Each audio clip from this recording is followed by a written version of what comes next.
Welcome back, Truth Seeker. It is early January 1st, 2026.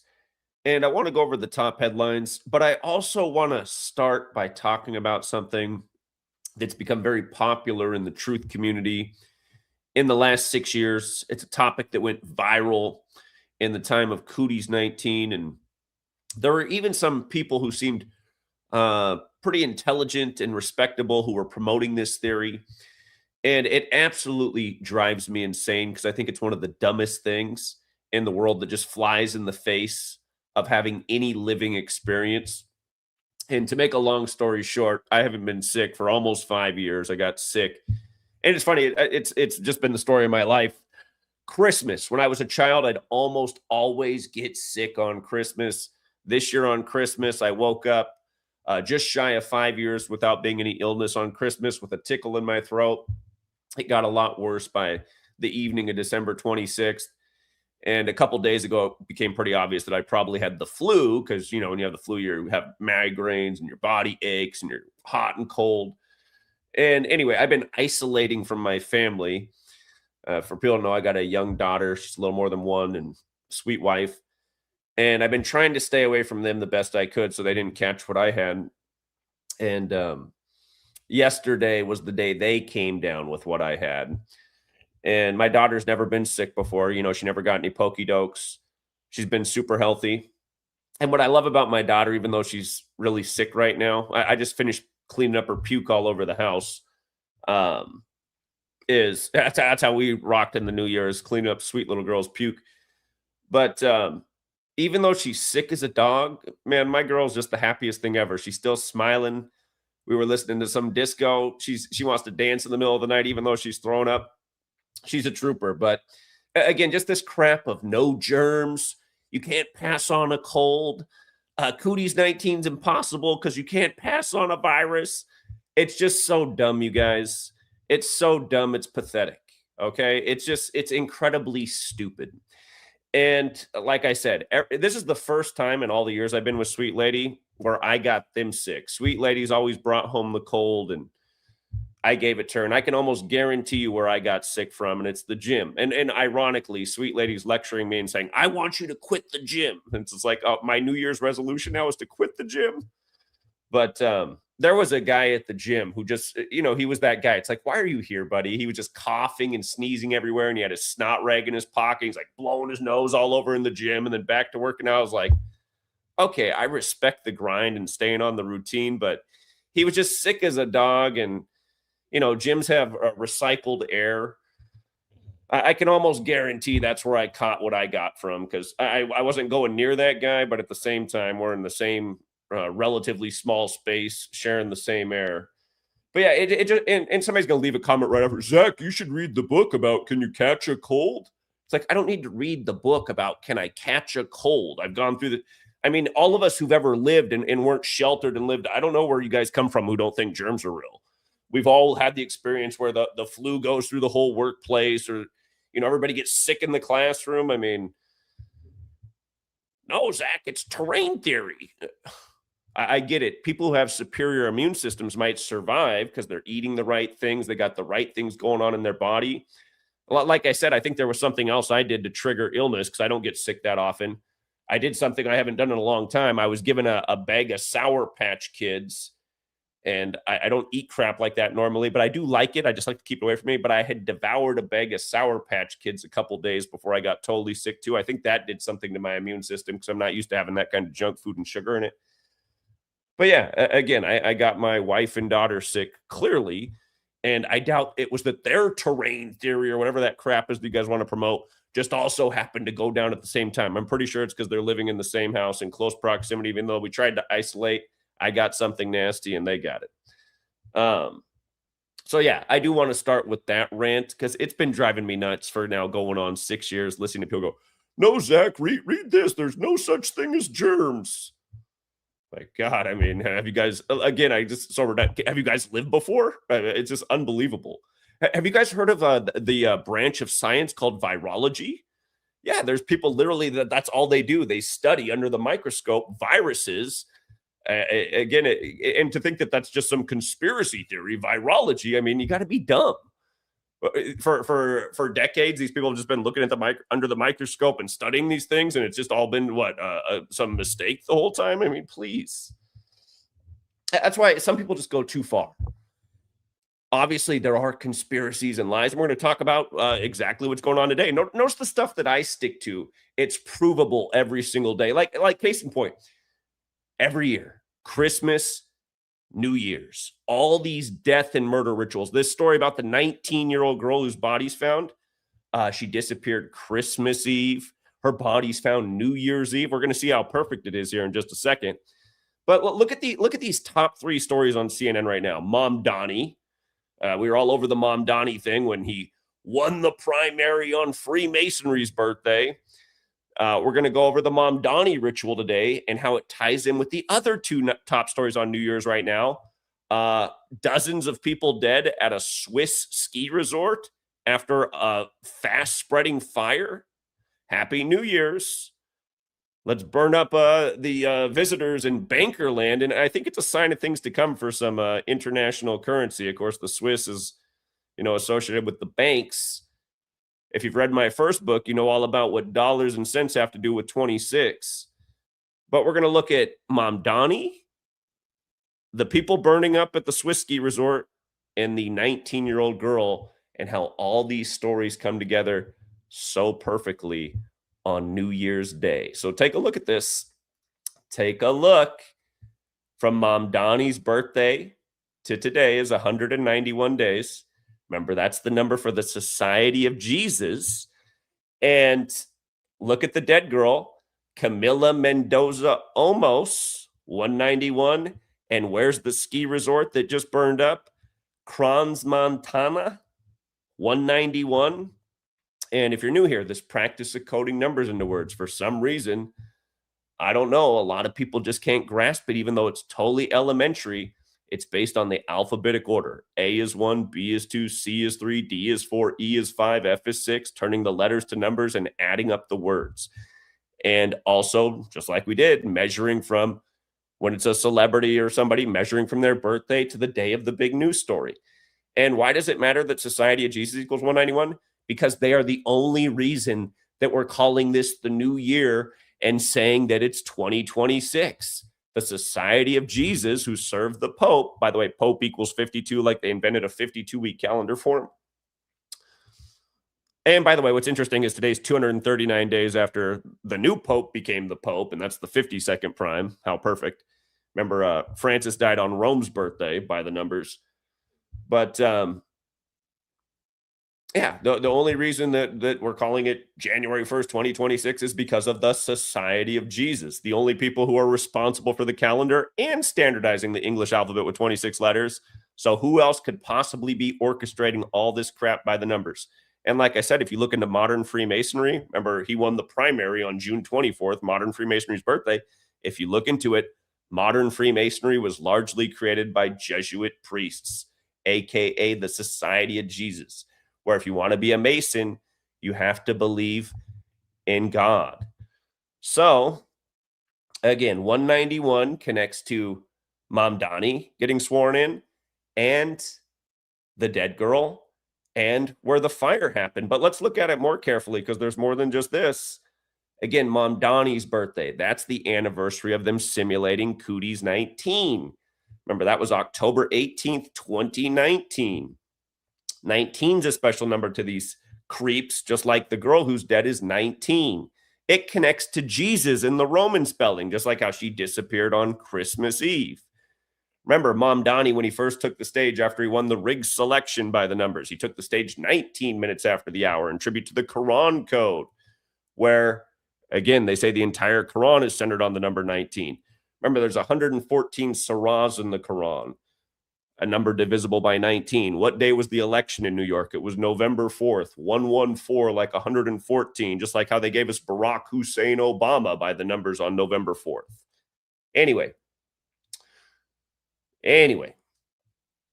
his birthday is the day leaving 74 days left in the year. Remember, Jesus equals 74 because it's the Society of Jesus doing all this, like cross, like killing, like Messiah, like gospel, like parables, like holiday, like gematria, like English. Again, this is the practice of coding numbers into words, gematria. Jewish, occult, and the list goes on. But here, if you're new here, there are 4 base ciphers to the English language, right? The alphabetic order. A is 1 up to Z is 26. The alphabetic order with numerology applied to each letter. And by the way, if you watch that debate, I'm sorry for that debate, you guys. I thought that girl was going to bring something better to the table. I've seen her talk about other things, and she can be intelligent, but she was just, I mean, there was no nice way to put it. It was pathetic. But she demonstrated what a lot of people try to do when they debate. They don't listen at all. And she spent the whole time asking the same questions over and over that were answered from the beginning. I explained what the 4 ciphers are, where we got them from in a book that came from one of the most notable occult researchers of all time, a book that's almost 100 years old. And she kept asking, why are we doing these ciphers? Like, because this is where the foundation is. The most simple ciphers, all based on the alphabetic order. Alphabetic order with numerology, reverse alphabetic order with numerology.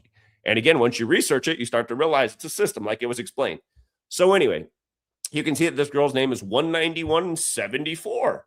Interesting. Isn't it funny how that just works out with Mamdani, who's the top story too? It's 191 days after his birthday. His birthday is the day leaving 74 days left in the year.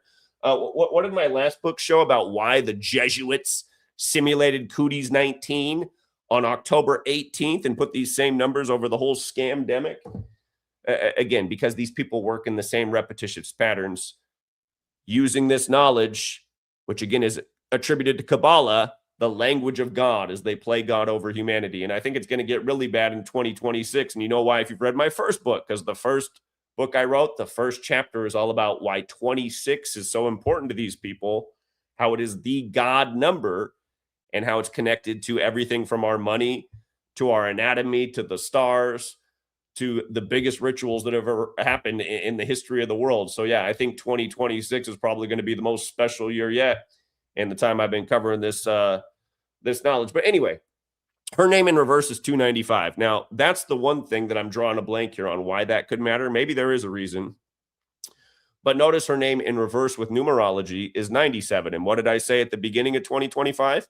I said 97 is going to be a recurring theme all throughout 2025. And that's because 97 is the 25th prime. And one of my predictions at the beginning of last year was it was going to be the year of the plane crash.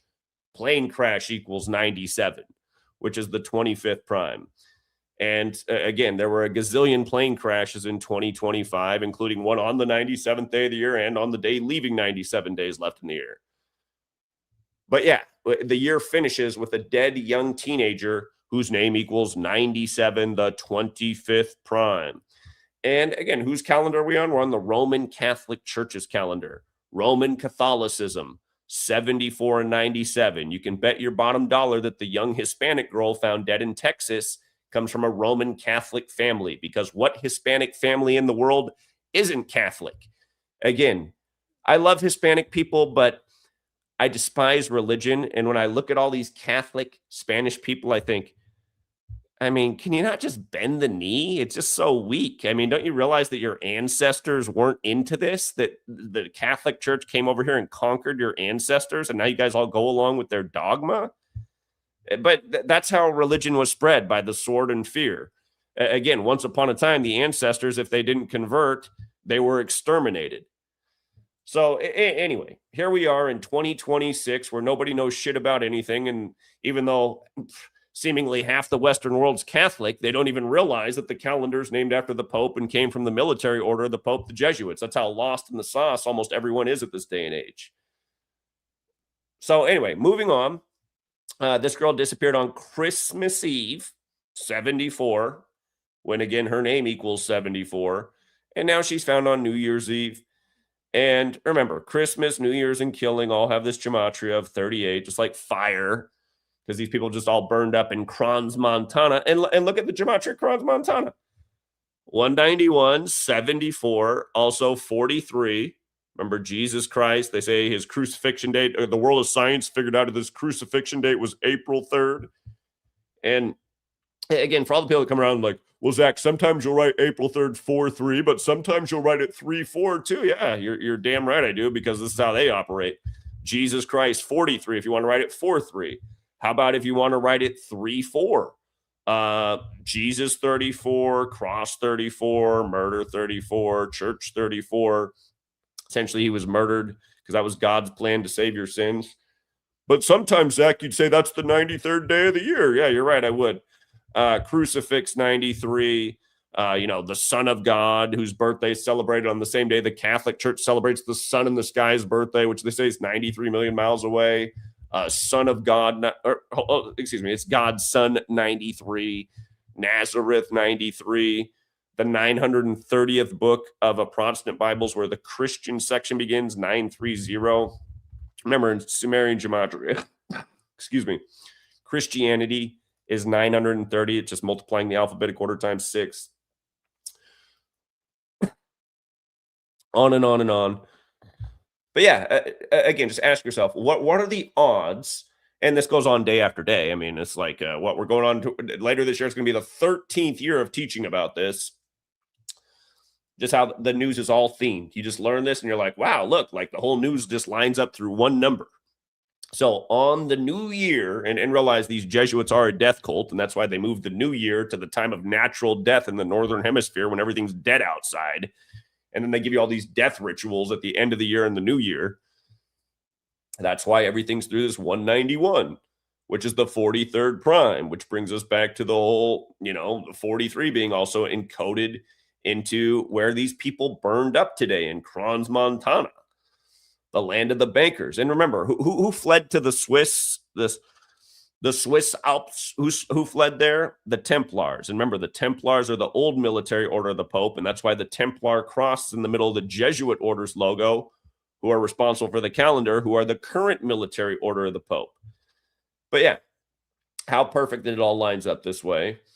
And again, Killing's got the 74 and 43, and New Year's has the 43. Remember the other year when Gangsta Boo died at 43? And I forget, a drummer for a notable band was dead. There were like all these celebrities from the world of music dead at 43 on New Year's the other year.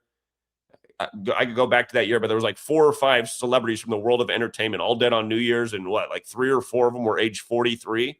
It's years like that, right?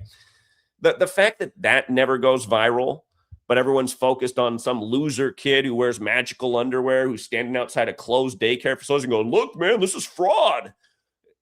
This is what's wrong with our society. You're listening to this little loser who wears magical underwear, who still hangs out with his mom, who's a virgin going on 30 years old. And for all you guys who think that's honorable. No, it's not. It's pathetic. Again, it's just signs of how inept and dumb society is. Oh my God, did you hear about the Somali daycare fraud? Hey, did you hear about the fraud on 9/11 and the 20-year wars that came after that and the trillions of dollars wasted and all of the death and destruction that you guys have never given a shit about, but you care that maybe some Somalis might have taken a few extra bucks? Listen, you want to solve those kind of problems? Get rid of this corrupt fucking government that steals our money and reallocates it and puts it out there so that criminals can take it from you. How about just let me keep my own money in my own pocket? Thank you very much. Anyway, back to what's going on that people should actually know about, what should be viral. Because again, am I not explaining this stuff every year before it happens, where we're not getting you guys ready for all the Christmas and New Year's deaths that come year after year, like we do every year, and it proves itself in spades year after year? Again, look at New Year's and killing in Gematria. Again, there's a song out there called Gematria, the killing name. And do you know what happened to the members of that band who did that song? Now, let me see if I can pull that up real quick. Because 2 members are dead, and not only are 2 members dead. Oh, let's not even forget how that song was synced up with the Pope's death either, because they said they'd only perform it for the Pope. Hold on.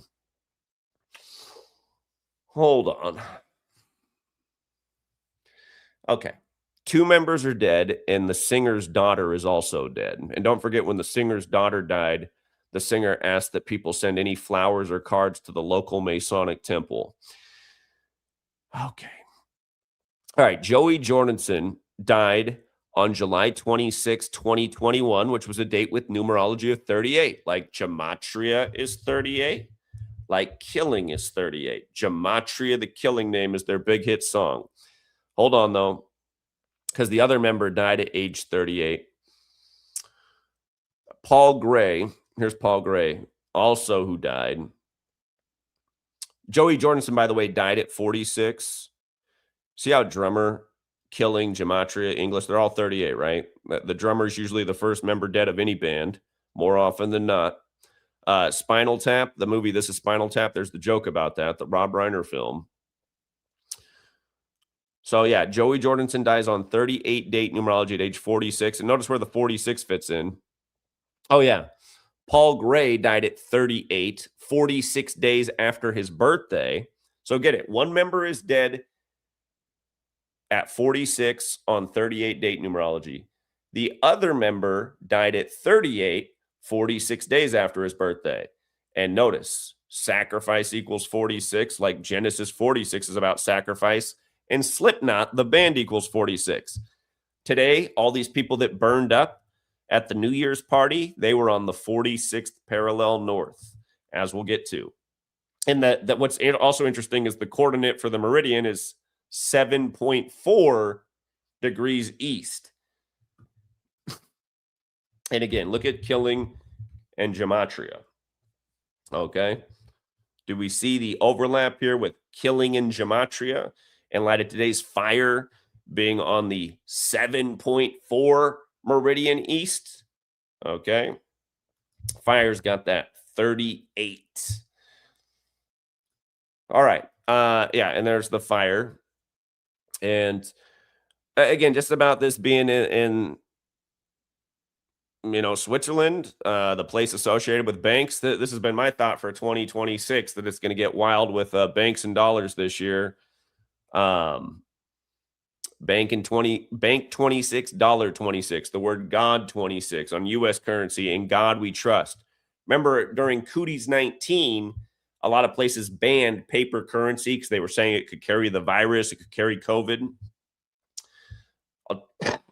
I'll tell you what, right now out here in Washington State, it's reminding me of just for people who don't know, before Cooties 19 was even in the news, part of the reason a lot of us in Washington State had our eyebrow up is because before it was even in the news, when it first started to break that people were getting sick in China, there was a wave of illness going through Washington State. Remember, the first confirmed case outside of China in the world was in Washington State in Bill Gates' backyard. The thing is, a lot of people got sicker than they'd ever been in their life, including yours truly. First, my wife got it, and then I got it from her. But we were just deathly ill. So were a lot of people. Everyone and their mom is super sick right now around here. So I'm just reminded of what was going on before Cooties 19 popped off, where they coded 26 up and down over everything. And don't forget, China's got the 26, and Trump was going around calling it China virus. A lot more to it as well, but I'm just having deja vu right now. And that's why we're going, So it just got here, even though everybody's been super sick before they even started reporting about this in China. And don't forget, the only two CDCs in the world that participated in the Cooties 19 simulation on October 18th, 2019 were China's CDC and the US CDC, and everyone can look that up. But hopefully it's not deja vu this year, and hopefully it's not, you know what? We got rid of the pennies, so let's get rid of everything else too, because we want everything digital so we can track every last thing you do. Sorry, drug dealers. Sorry, homeless people. Digital dollars aren't going to keep you afloat anymore. And yeah, just where people burned up today on the 46th parallel. Just same old. 7.4 degrees east, etc. Several dozen presumed dead. If I wake up in the morning and the number's 38, I'm going to fall out of my chair. So, yeah, anyway. Just rest assured, you guys, unfortunately, there's going to be a lot more death announcements for New Year's here as the day progresses, because it's just getting started, at least in the West. But this is what it is. This is what it is year after year. The exact same things, the exact same patterns. And once again, it's the Jesuits. And you don't see any of my detractors ever trying to even prove otherwise. All you see them doing is playing dumb and stupid and, I don't get it. And but it just, I'm telling you guys, if the world had above room temperature IQ on the norm, everyone would get it. Everyone would get the mockery. The 33-year-old at the time, Mamdani, surprises in the primary on Freemasonry's birthday. It's just like, you got to be brain dead to not get it. Literally, you got to be brain dead. Masonry, which venerates 33, and this, if you guys have missed all my work on how this is all synced up with 9/11 and why a Muslim 24 years after 9/11 in New York, I mean, it's so obvious. It's mockery, and I'm not mad about it. I don't have anything against Muslim people. I just see how they're playing us all for fools with their rigged selections and their high ritualism that's just meant to keep everybody divided. And notice there's so much focus right now in the country on these Muslim refugees that have come here. Oh, they're taking over Dearborn. Oh my God, there's Somali fraud in Minneapolis. You guys know when they first started sending the Somalis to Minneapolis? Again, we call Minneapolis the 93 city because it's on the 93rd meridian. Minneapolis, Minnesota, 93. Even like the basketball teams there, the sports rituals over and over 93. The first year they started relocating Somali refugees to Minneapolis on the 93rd meridian was in 93, as Mr. New World Order was leaving office, George Herbert Walker Bush. So here, let me, if you guys want to come on here, I got work to do. I was planning to sleep at this time, but like I said, my daughter who's sick, who's gone back to bed for the time being, you know, I got to ring in the new year cleaning up puke all over. So I'm up now and might as well get my work done and talk about the headlines and have people like Randy on. If anybody else wants to come on, the pin link is there. Randy, What's going on, Zach? as we enter the new Catholic year? What's going on? Happy Judgment New Year. Yeah, no doubt about it. I have a lot of few things to say about the Mamdani thing to add to it. And Okay. but I also wanted to first say, I think, because I know that in the post you said that 191 days after Mamdani's birthday, I think probably you're tired, but it's and then you put June 24th. I think you probably meant to put it's 191 days after Mamdani won. Yeah, that's what I meant. I meant to write that it's 191 days from winning the primary. My bad. Yeah, it's the middle of the night, Okay, but that's what yeah, I mean. no, yeah. I just wanted to to make sure that that everybody knew. But also though, because I'm here in New York where this guy just won this rigged election, and I also noticed that it's 75 days after his birthday. Obviously, Muslim equals 75, and I noticed that today is 28 date numerology. Muslim 75, New World Order 75. 75, Catholic Church is 75, The model he Roman won Catholic with, is 75. order On out and of on and on and chaos. on. This number is not arbitrary. It's the day Netanyahu came back into power. I explained why that major war would start in Israel while it was 75 years old. For people who don't know this, here's the New York Times, October 6, 1940. Look at this. New York Times, New World Order pledged to who? Pledged to who? So the New York Times right here on a 75 date numerology. By the way, I once lost a whole channel over showing this New York Times article for hate speech. It's like, wow, I can't show an article that's hate speech to reveal an article. New World Order pledged to Jews. Again, 10 plus 6 plus 19 plus 40 is 75. Like New World Order equals 75. And you see that 177 and 69 up there? Just like the Jesuit order. Go ahead, Randy.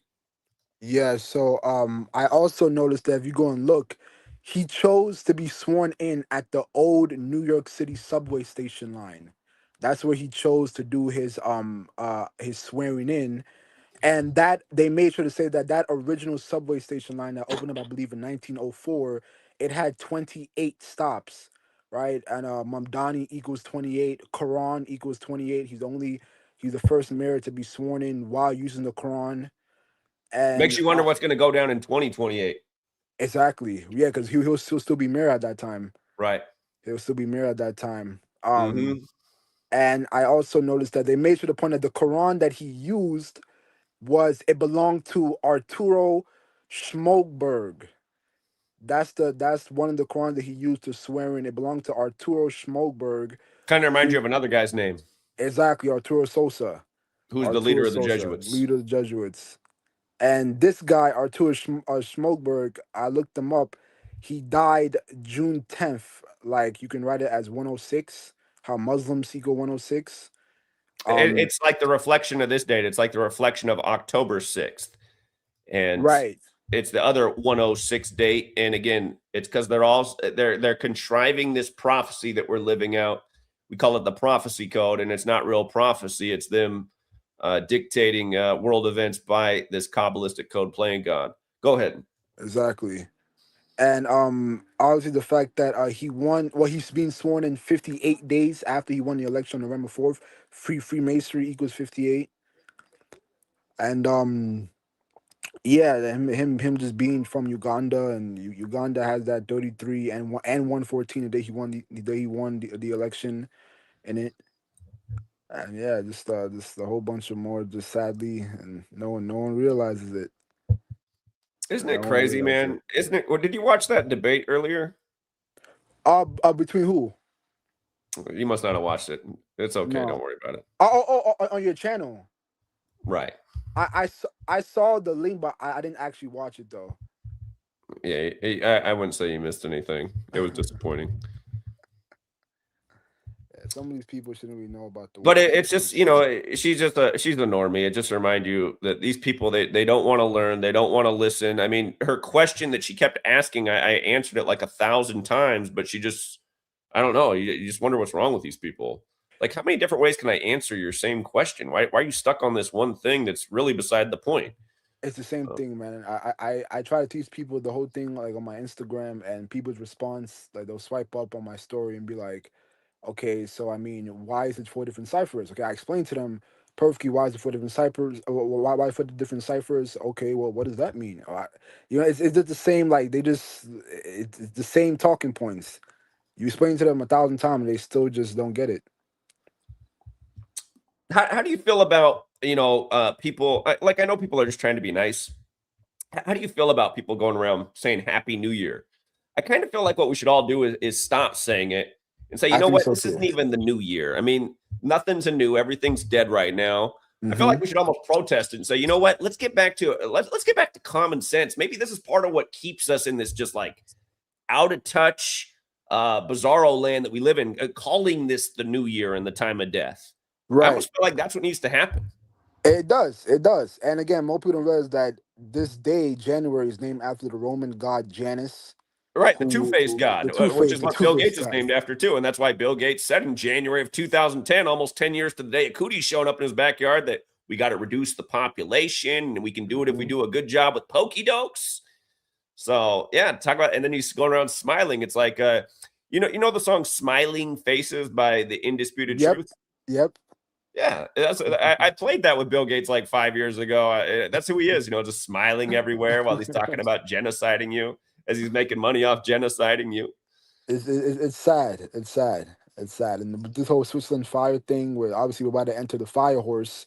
And I noticed too, if you go look it up, with the fire horse starting in Chinese New Year on February 17th, that's also supposed to be the day that Ramadan is supposed to start that night on February 17th, where we get a Chinese New Year, which is also Michael Jordan's birthday. Which could be interesting because Michael Jordan will turn 63. The Prophet Muhammad died at the age of 63.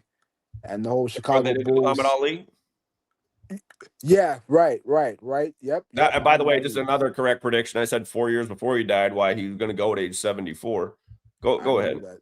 I remember For that. real, I forgot he died on June 3rd. Like the Prophet Muhammad died at 63. And where did he die? He died in the middle of the desert in Phoenix. Go Hmm. ahead. Hmm. Yeah, so it just seems like again, like you said, the whole thing was like this year is gonna be the first day of a fire breaks out in Switzerland. Like that's gonna be the theme this year. Last year was the plane crash. Like this year is gonna be the fires. It seems like. I'm not sure it's going to be fires because that was the thing for 25, but I think they're ending and bringing in the new year with one last. Well, I mean, they do like their fire rituals. I don't think that's going to be the big theme for this year. Hmm. I think, like I said, I think what it's going to be this year is this again. Oh, the whole virus. Hmm. Yeah, I actually just came out of my own virus sickness. I've never been sick like that before in my life. Yeah, something nasty's going around up here right now. Like I said, I don't get sick very often, and now I got my whole family sick, so I'm feeling pretty bad about it. But what I learned about my daughter is even sick as hell, she's still smiling and dancing. So, Man, that's a blessing. Man. So yeah, this definitely a year where we have to just protect our energy with this one.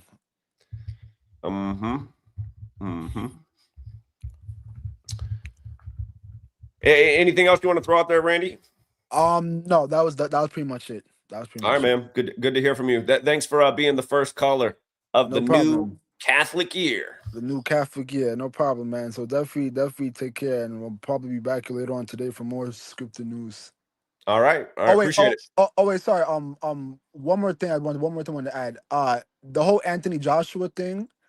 I noticed that if you go to Team Z, if you talk about like Team Z Anthony Joshua, you should see an article where they said that his friend who passed away, who was Muslim, they donated $180,000 to him already. Obviously Anthony Joshua equals 180. So that was a Team Z article, I believe, like yesterday or 2 days ago. That Must just be another coincidence. another coincidence. Everyone's saying, "Oh yeah, it's the roads are bad." I'm African. I'm from around that area, and I get the roads are bad, but come on, like, the guy left with no shirt on, completely Right after he untouched. does his first match in over a year, all of Over a a sudden, year. right after Trump bombs Nigeria, because Yeah, supposedly the beef between the Muslims and Christians, it's just yeah, too obvious, man. yeah. It's too obvious, but yeah. That was the last thing I wanted to add to that. All right, appreciate it. No problem. Take care. Yeah, and just about the Jesuits, you guys, it's like up here they're advertising the pit, right? And remember, the pit new episodes come out on Thursdays. We call it 35 Thursday. Thursdays 35 Catholic. You can see actually Thursdays 35 and 46 like Catholic. Remember, they gave us the calendar. This 35 number is huge with the Catholic Church. That's why their biggest holy day is 12/25, which has a square root of 35. But look at the pit. And remember, HBO was founded by Jesuits. Mr. Dolan, to be exact, who's now dead. He died about a year ago this time. And remember that Netflix is apparently buying home box office for 72 million. Home box office 72 and 54 like Jesuit order. Netflix has the red and black color scheme like the Jesuits. Anyway, not to mention, you guys, Christmas Day, the big 35 days, the 359th day of the Catholic calendar year, which is the 72nd prime. All right, hold on. Let's go out to the next hour. We got Kiwi, and then we got Spam Bam. What's up, Kiwi? Yeah, g'day, Zach. I just this year, like, have you heard of Rosh Hashanah? Rosh Hashanah, the Jewish holiday. Yeah. So it literally means the the head of the year. This year, it's actually on September the 11th, which is interesting. Yeah, and that's a Friday, and it ends on the 13th, which would be a Sunday. So, they like to Jews better look out for that day. They killed Ruth Bader Ginsburg the other year on Rosh Hashanah and replaced her with the Catholic Amy Coney Barrett. But yeah, that is interesting that the Jewish New Year falls on 9/11. Yeah, I think the last time it did that was 88, and it's obviously a date important to them. So there's going to be some sort of sacrificial. Well, the way the Jewish New Year's, they're on a 19-year cycle. So the last time it should have happened would have been 19 years ago. So probably 2007, and then it would have been 1988. Okay, yeah, probably, yeah. Because that's how it works. Every 19 years, the Jewish holy days will fall on the same day. That's why we call them the 19-year people, because it's based on the 19-year cycle of the moon. Okay, yeah, so it's connected to the moon. Yeah, of course. Yeah, I just that's basically all I had, really, just to see if you're aware of that, because it seems to be quite important. Maybe go back and see what happened in 2007, because a lot of times history does repeat itself or similar. You could look in 2007, 1988, 19 years before that. Because, yeah, there's definitely patterns. And something else I've noticed is that they like that 3 set. So every 57 years. So maybe even look what happened 57 years earlier. Because see how Jews equals 57? I'll tell you a weird thing that happened in my life organically. My daughter, who loves to go to my bookshelf and just grab books and bring them to me. Yeah. It was exactly 57 weeks after she was born. I'm not even making this up.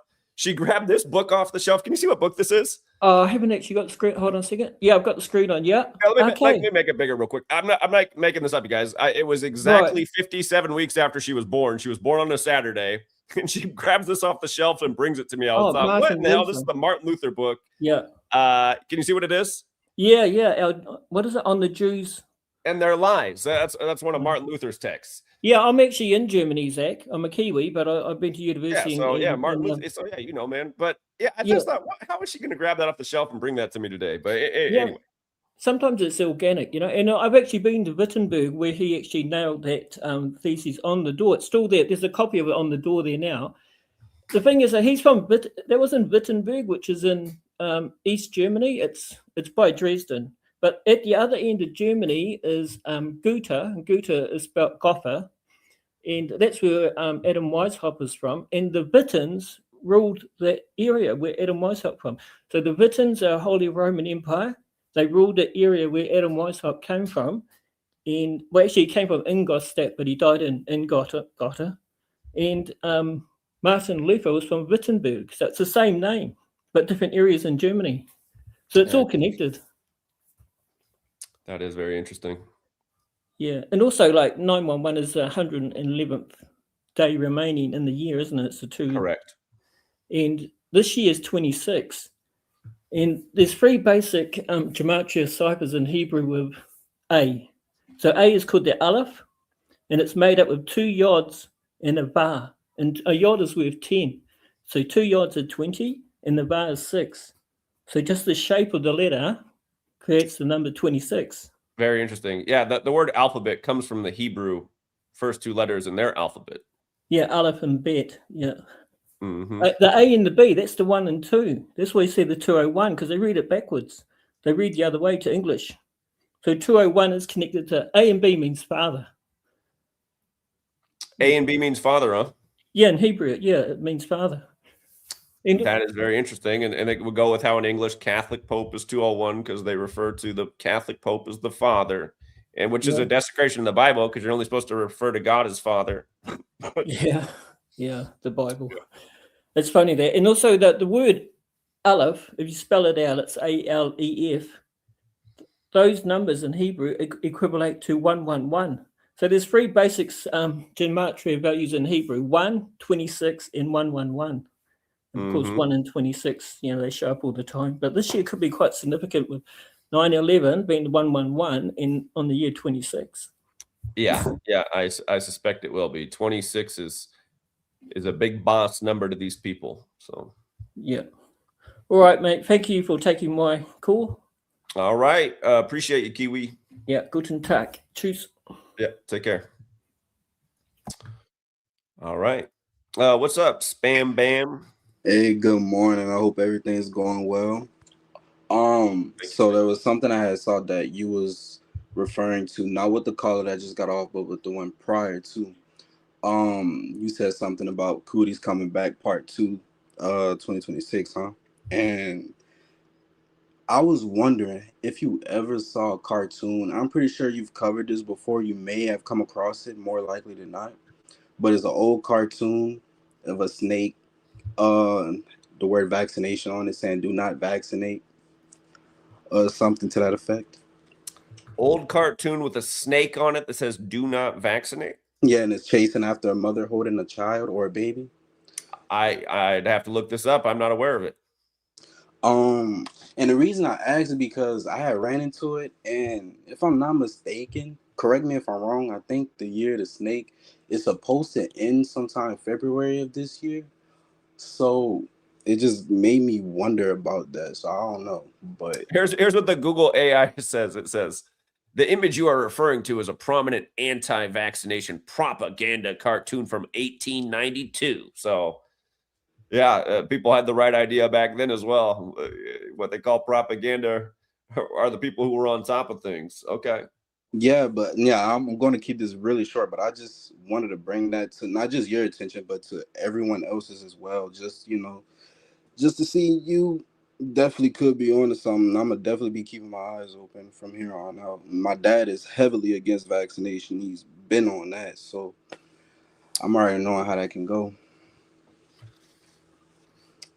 But yeah, I just wanted to let everybody know, and I hope everybody's having a great morning or a great day, whatever time it is for y'all. And I'll be seeing y'all around. All right. Appreciate it, Spam Bam. Take care, man. Likewise. All right, we got No Name. Oh, hey Zach. Can you hear me? I can hear you. What's up? Oh, hey, I just wanted to say, I just wanted to give you a kudos for all your work. I'm just a huge fan. Yeah, I'm basically calling from Canada, basically calling from the province of Alberta. Just wanted to call in because it seems as if I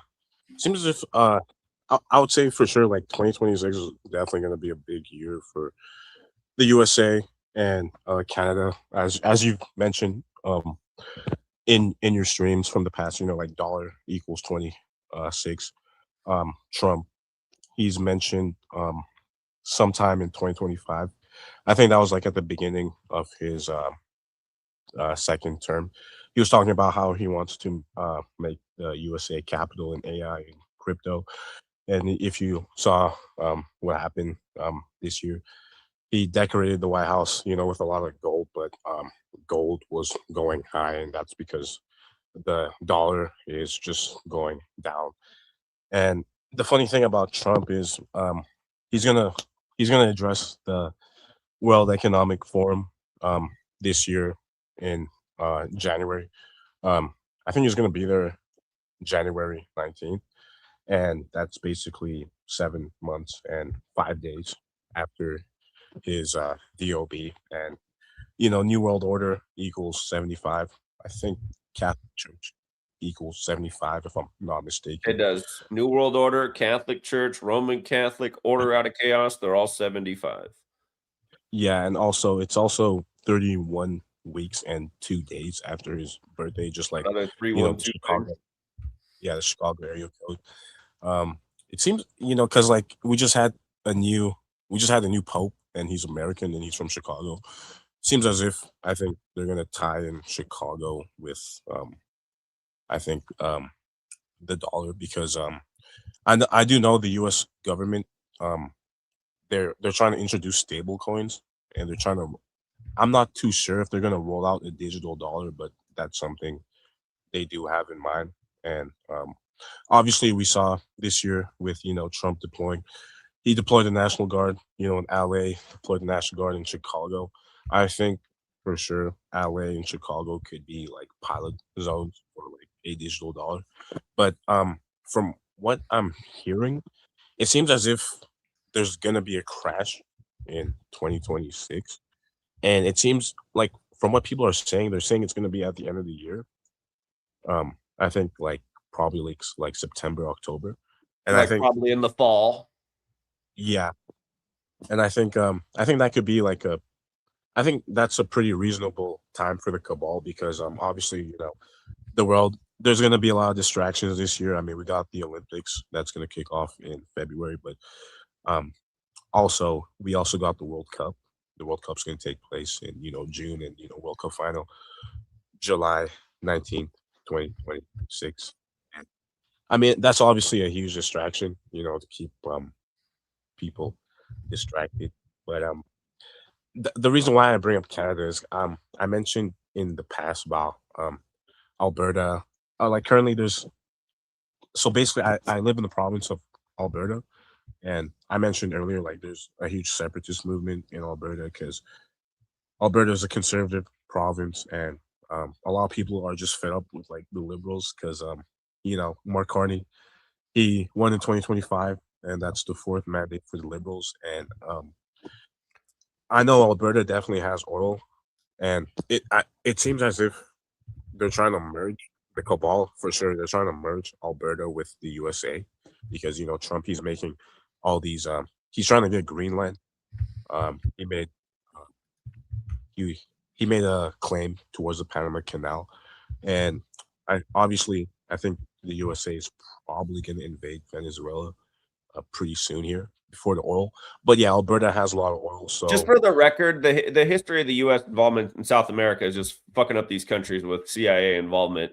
If we invaded that, I mean, we have. If you look into the School of Americas, I mean, we've trained guerrillas and messed with countries like that. It'd be kind of unprecedented to send the U.S. military into South America, but we have a whole history of tampering with them in all kinds of ways. So we'll see what happens. yeah, I mean, it's funny because like you mentioned how like the CIA was created on the 201st day, uh, you know, Pope I think Pope Pius XII's age, and Pope Pius XII. That's obviously Eugenio Pacelli, but there's like a joke that the CIA stands for Catholics in Action. Exactly. And if you look at Latin America, right? I mean, Latin America is a continent with like 90% Catholic. Probably more than 90%. It's probably close to 100. Yeah. So I mean, it goes to show you, like, the Catholic Church. I mean, they obviously still like control like Latin America, but they use the U.S. military as like just a fist, a muscle, just to keep people in place. But yeah, I mean, the CIA is obviously a Catholic organization, and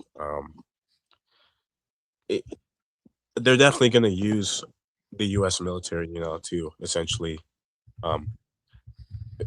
to further their interests, if that makes sense. It does. It does. Yeah. But yeah, like, speaking about Alberta, I think I stated this earlier ago. Alberta equals 187, just like Society of Jesus 187. It's funny. There was this article that came out, and it's basically about our premier. Our premier is currently Danielle Smith, and Danielle Smith is getting a lot of backlash from like the separatists because she's head of the UCP, which is the United Conservative Party. But from what people are saying, like a huge percentage of her base are actually separatists. The thing about Danielle Smith is she actually believes in staying part of Canada, but the separatists, they want to leave Canada because they're tired of the Liberals. But the funny thing about leaving Canada is, if you leave Canada and, like, let's say Alberta becomes the 51st state, I mean, you pretty much just go from one Jesuit-controlled country to another. Canada just went from Jesuit Trudeau exiting by the numbers to installing Jesuit Carney by the numbers. Exactly. It's like these right. I mean, right. Yeah, like it makes like literally no difference. It's actually just hilarious because, like, at the end of the day, like, the Catholic Church, they're gonna win regardless. But yeah, there's gonna be a referendum. Well, hey, let's not manifest that. If people could wake up, they could lose in a second. Oh yeah, definitely. Yeah, we just the thing is just it's just a lot of censorship. It's just like, it's crazy. Like, I don't think it doesn't. I mean, you can be optimistic, but I don't think the censorship is definitely going to get any better. No, it's not unless people do something about it. I mean, yeah, we're in a tough spot, no doubt about it. We're in a tough spot. Friend, I want to hear more. I got to let somebody on next, though. They've been super patient, and they've never called in before, but they're a long-time veteran of hanging around the channel. So I got to hear from them real quick. If you want to wait in the back, I'll come back to you. Okay, no name? Yeah, no problem. I appreciate it, man. I'll bring you back. This Justin Explains Everything. I really appreciate him. I don't believe he's ever called into my show, not that I remember, but he's supported my work through his own channel for a number of years. Thank you very much for doing that, Justin. How are you on this new Catholic New Year? Oh, thanks, Zach, for having me on. Yeah, I don't believe I ever got onto your channel before, or your call-in before. Yeah, I absolutely know who you are. I wish there were more people like you. Thank you for all the support over the years. Oh man, yeah, I appreciate that. Yeah, I always try my best, with little means. I always try, like, on my channel, to promote channels that are actually authentic and real channels, and actually trying to help society, instead of, like, nowadays you see all these people on YouTube promoting corporate America, like, oh, go to Walmart, go to Amazon, or go to this big business channel, that promotes this or that. It's like, no, I always believe in trying to promote what I feel is right, for not just America, but the world. Yeah. And too bad more people don't. But yeah, I love your work, and I don't really have a whole lot of I don't really have, like, actual, what do you call it, factual information to report on, other than, I think it was the last thing that I had was the Greg Biffle thing. That was pretty crazy. But I just found it strange that Greg Biffle, the race car driver, NASCAR driver, that passed away on, oh shit, what was the date that he passed away on? Let's see what day NFL Week 16 started. He was the 16 driver again. For people who missed Greg Biffle's death, he's from Washington State, drives the 16 car for NASCAR, dies the day NFL Week 16 begins, and it began in Washington State, where the Washington State team had its first ever 16-point comeback in the fourth quarter. Here, let me see. Yeah, I was gonna double check that. Week 16 began on December 18th, so that was the day it happened. And not That's to mention right. the old death number 38. The team came back and won it with the 38th points. That's right. He died on December 18th. What I found strange about the whole thing was when I was scrolling through his channel, I was scrolling through it and on the day that he died, and I noticed exactly 322 days to the day before he died. He posted a video, I believe it was on January the 9th of this past year, talking about the Washington, D.C. disaster. You know, remember where the airline crashed into the Army helicopter? Yeah, that was all synced up with the Super Bowl, right? Killing all of those people. You know, everybody died. And it was he posted a video on YouTube, January the 9th, 2025, talking about how terrible that was and how you got to be safe and how we need more security and blah, blah, blah.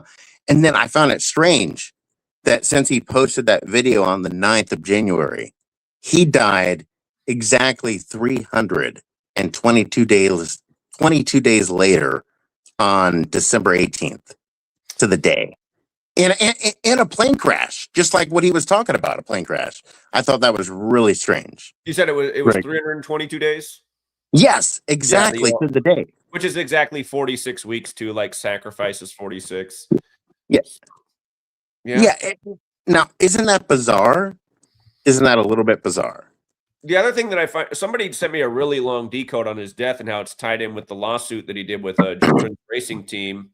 And Jordan, you know, he's connected to Chicago, which we call the 46th city. And for real, I forgot, Chicago won their only Super Bowl with 46 points with the revolutionary 4-6 defense. Chicago leads 46.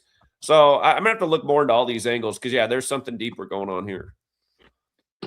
Yeah, that was just, like, to me, I thought that was really bizarre because it was funny. When I was scrolling through his channel and I saw the video, it took me a while to find it because, you know, the video was way down. And I happened to see the video of Greg Biffle talking about his condolences for the DC victims in the plane crash. And I clicked on the video and I was like, wow, okay, January 9th of this past year. And then I was like, wait, how many days is that until December 18th? And sure enough, 322. Yeah. 322 days later, he died in a plane crash. Mm-hmm. Yeah. Not an accident. You know, that, I don't know, that's, and you know, that's just me and my amateurism, you know, I'm total amateur, but, you know, I was like, wow, like and you know what was weird? When I saw the date, I thought to myself, that's got to be close to 322, you know, because I'm pretty good in math. Sure. You know, and sure enough, 322. That also means it was 43 days before the anniversary of his tweet, and plane crash is 43. Yeah, that's right. It would have been 43. Yeah. Yeah. I was like, that's just weird, you know. And then of course the only other thing that I really had to talk about was, and I don't know if you guys covered this yet because I've been kind of busy, was the famous YouTuber Adam the Woo. Did you hear about his death? People keep asking me to look into that, and I keep forgetting to do it. But yeah, it was weird. Adam the Woo. By the way, I've been subscribed to his channel on YouTube for like 10 years now. So like I've already followed him for 10 years. He basically would go around and he would, you know, vlog and show like different locations of filming locations, like the Andy Griffith Show, you know, where they filmed it at in Hollywood and stuff like that. And he would also do his personal vlogs, you know, just driving around in a golf cart in Florida, showing her, you know, talking. And he was only 51 years old. And the last year of his life, since last year, every video, not every video, but like there was a lot of videos he would post discussing how, yeah, life is short. You don't have too much time. I just made my will out, for my parents, to make sure that when I die, they don't have to worry about everything. Did you see that he had that fateful 6-7 in his name? What, Adam the Woo?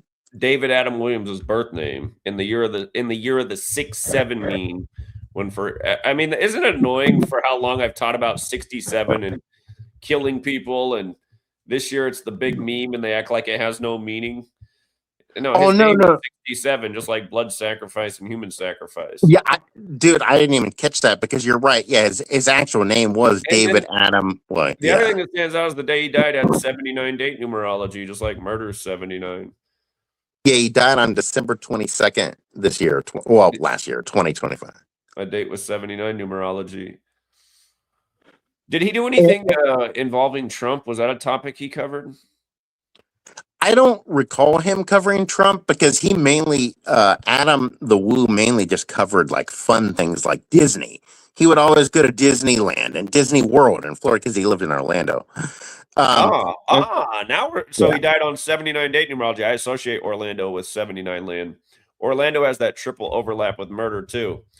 So yeah, because I don't know anything about him. So okay, so he's in Orlando all the time and he dies on a 79 date numerology. Okay. But you know what's strange, Zach?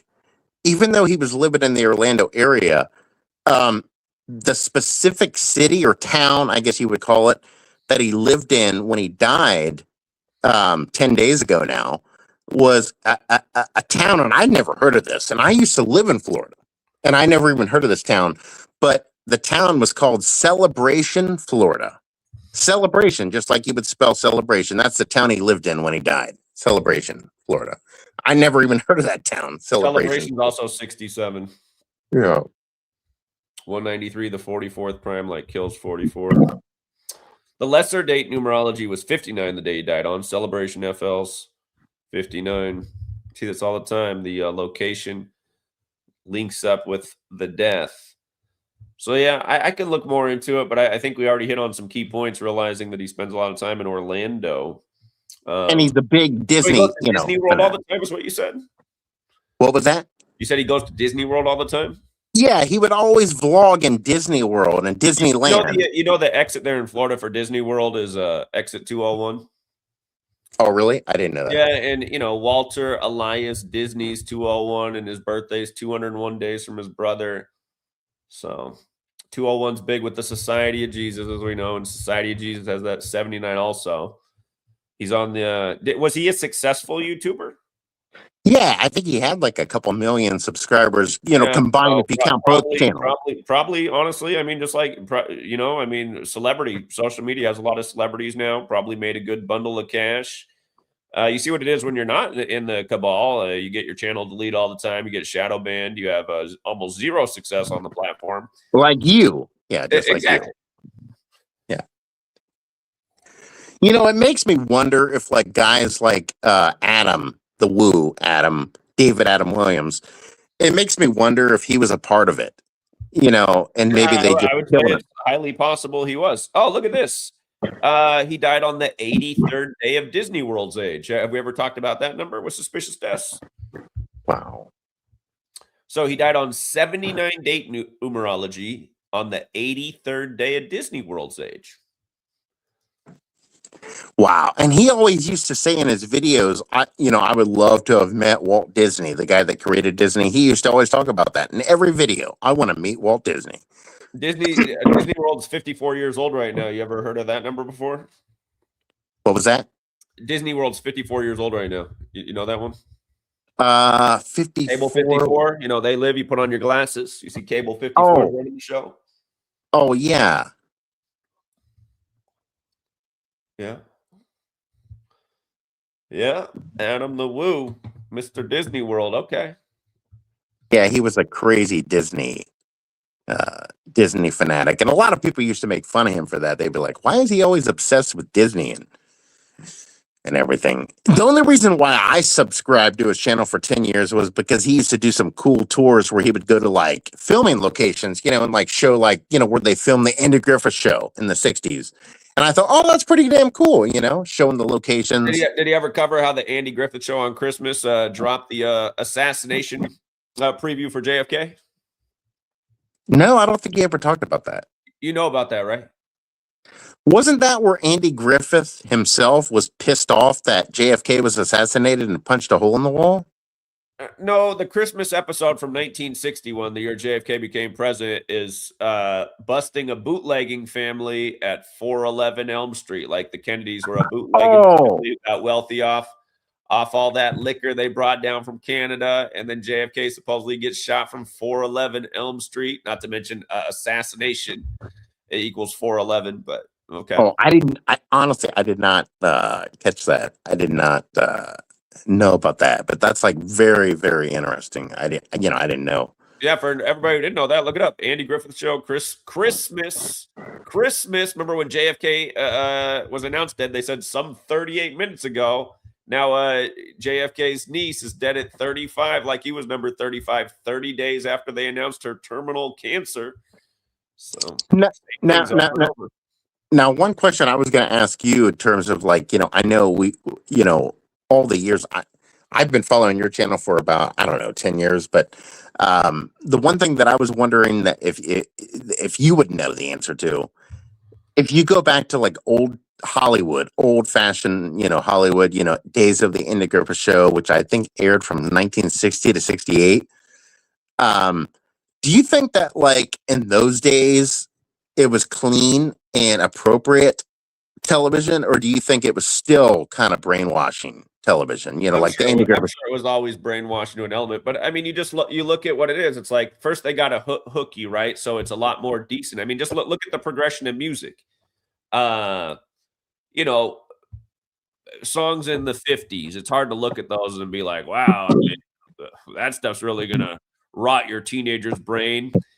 60s, you know, it's getting a little more controversial. There's some really wild stuff in the 70s, 80s, by the 90s. I mean, to where we are today, you know, but people are used to listening to what's on the radio over time. And, you know, the next generation's like, I don't know about this, but hey, we listened to the radio when we were kids.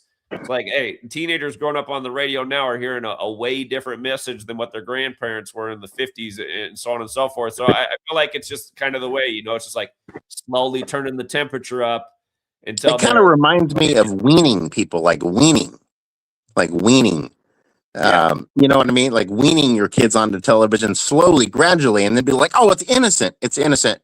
It's innocent." And then gradually, my daughter loves to sing and dance, and she loves this kids cartoon. She's watched it like a million times now, and we let her watch it. But there's like two parts in there where I just like cringe. I'm like, why is this in here? I mean, if you've never seen the kids cartoon Sing, it's actually really well done. But have you seen Sing by chance?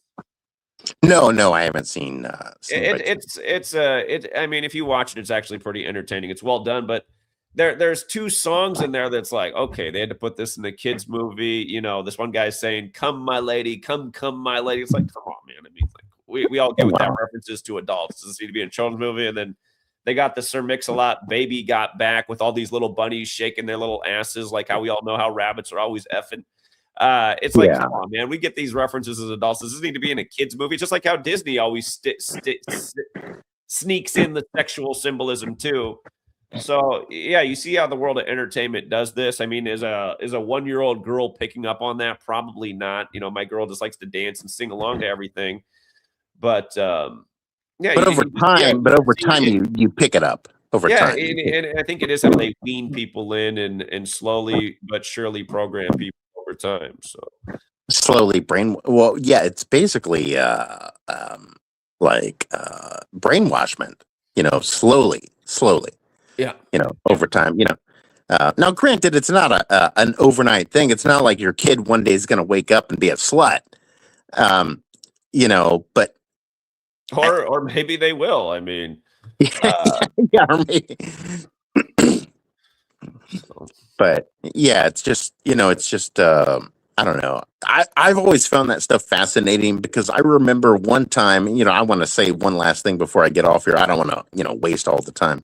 But there was this guy on YouTube, and I can't even remember who his name was, which, I feel terrible.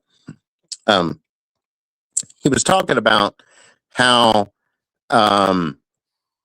basically movies and television and music, all three of those, movies, television, and music, basically gradually change who a person is over time. Like take, for example, myself. Say I grow up, and I got a good home, good parents, and I'm doing my thing, and then I start listening to certain songs, watching certain television shows, and watching certain movies. And his theory is that over time, the entertainment industry basically molds regular people into believing that they are a part of the show, like they're a part of the stardom. Like, for example, Terminator. Arnold Schwarzenegger walking around blowing people away with his gun. And he was saying that, like, you watch that enough times and you start thinking, oh, I'm just like Arnold, or I'm just like Tom Cruise. And they were saying, and he was saying that he Justin, thinks. I got to ask you, how old are you, Justin? 39. You're a little bit younger than me. I just saying I grew up watching just Terminator and Terminator 2 and Predator on repeat. Anyway, go ahead. Oh, yeah. Me too. I'm almost 40, and I loved it.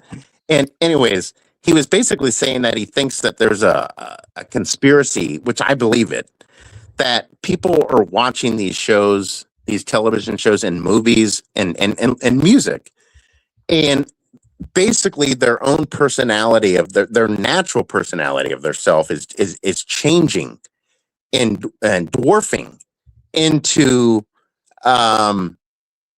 fiction. And I thought, you know what, that actually makes sense when you really think about it. Like, sure. When you're a kid, when you watch these fictional characters, you automatically start feeling like, man, I could be just like that fictional character, like Arnold and the Terminator, or Tom Cruise and Mission Impossible. And you start morphing into that. And they were saying that the evil part about it is, the evil, sinister part about it is, you're basically losing who you are as a person. You're losing your own identity as a person and morphing into a fictional character. Well, and I think that's how they create this character that you see in so many people in society, where they just all emulate the same things and talk the same way and have the same. Yeah. And you see people living vicariously through celebrities. And I mean, how many people just have the most boring life, and the only entertainment is turning on the screen and listening to other people's stories? I think this is true for a huge percentage of society. And I always think about that too, why entertainment is so full of violence and sex.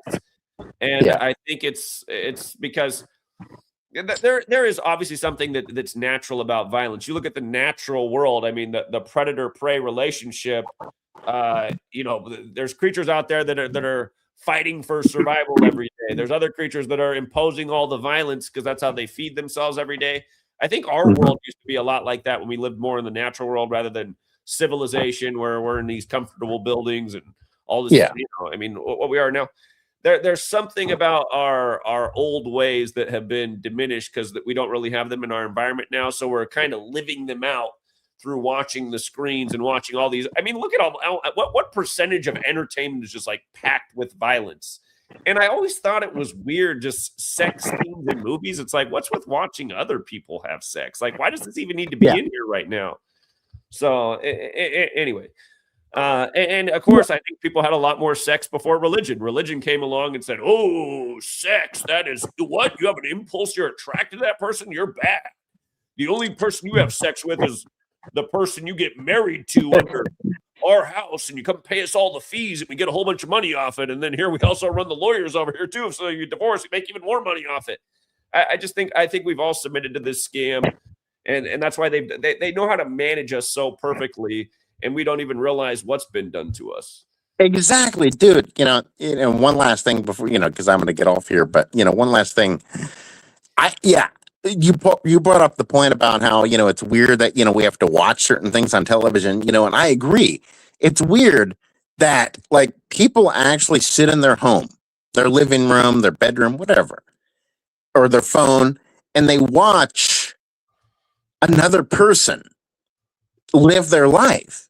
And it's like, to me, I just always found that really strange. Now granted, growing up, I watched the same thing. I would watch people live their life on television.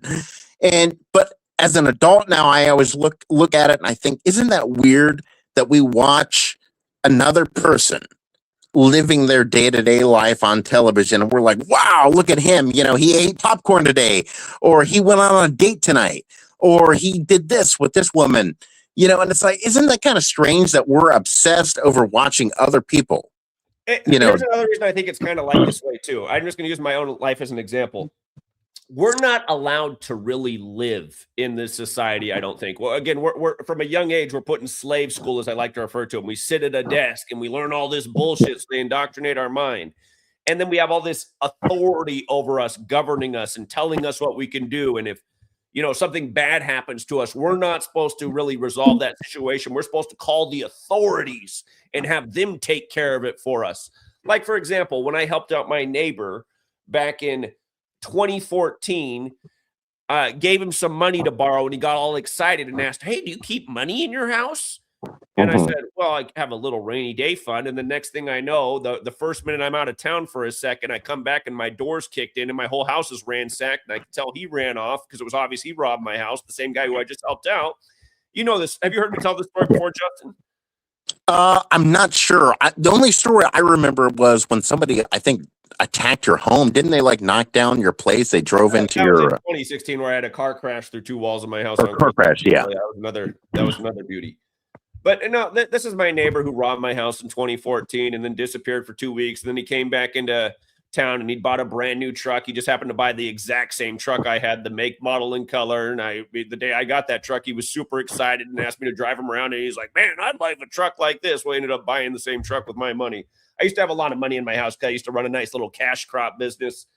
But anyway, if I didn't live in this world where, because see, if we lived in the Wild West, Justin, how do you think I would have handled this problem if we lived in the Wild West after helping out my neighbor to have him come rob my house? How would you handle the problem if that was the guy living across the street from you?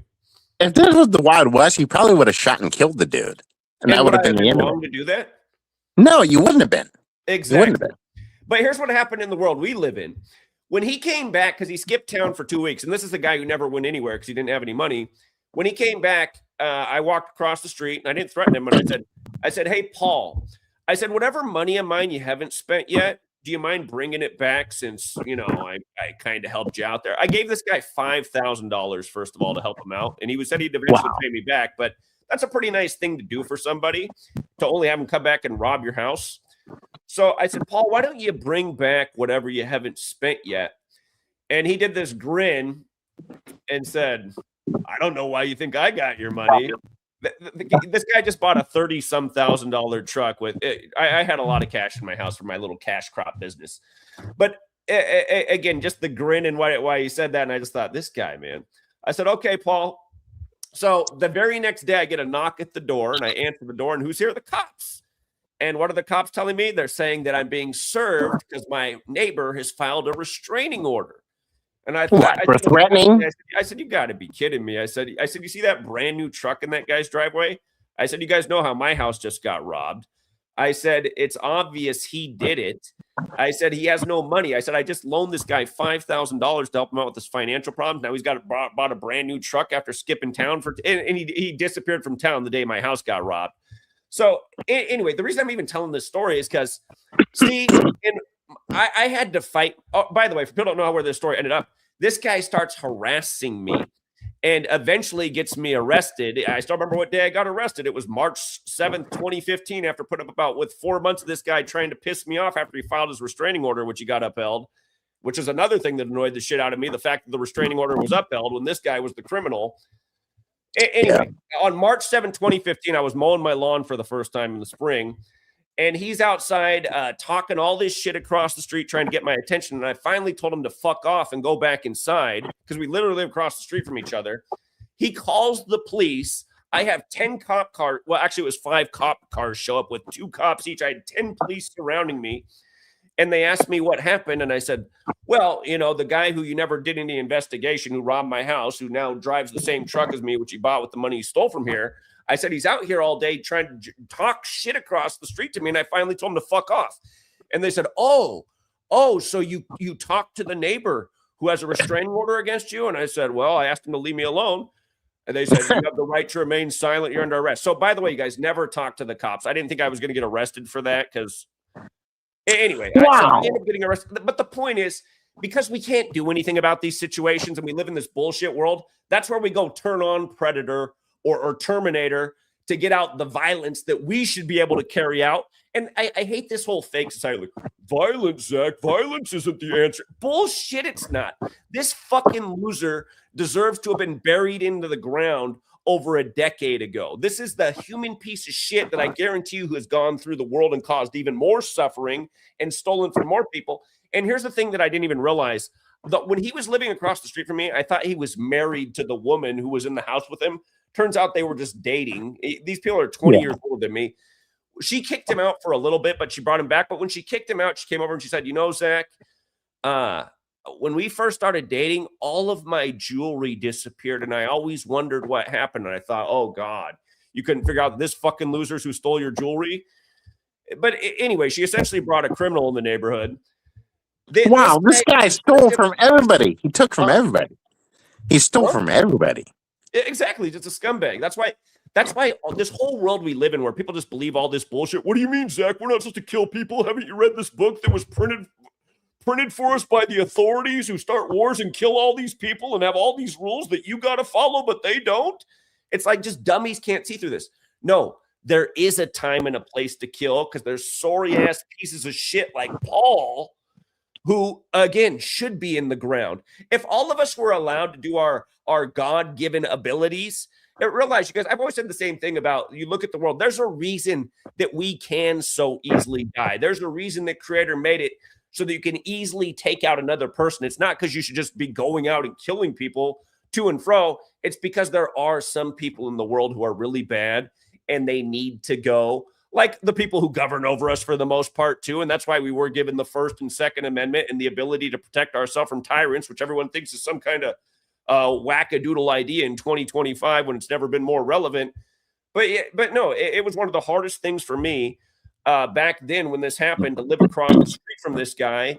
And I used to always tell Sweet Lady, who I'm still with, that I was going to go across the street and kill that guy. And I probably would have if it wasn't for her, because she'd always say, okay, yeah, go ruin your whole life, Zach.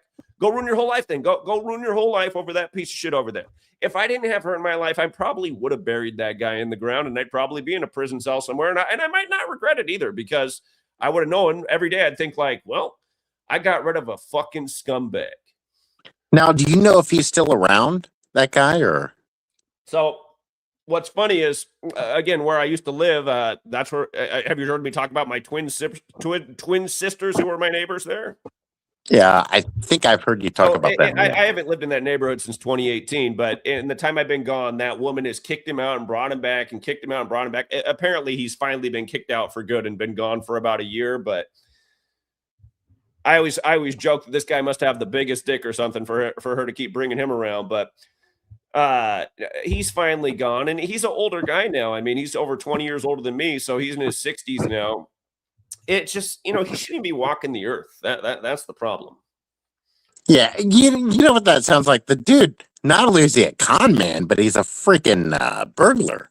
Con man, burglar, Yeah, no, I mean, he's just a bad human being. And again, and look at what happens. I end up getting arrested. That's how big of a joke our society is. And it wasn't just that.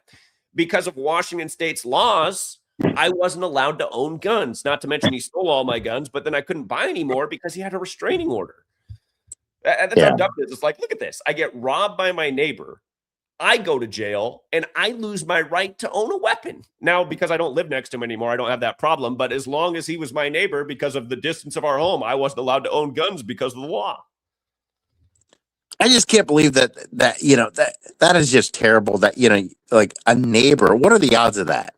You have a neighbor that is that, what do you call it? And by the way, he was a real Christian guy too. He'd go to church every day in the truck that he bought with my money. And that's also why I can't stand religious people either.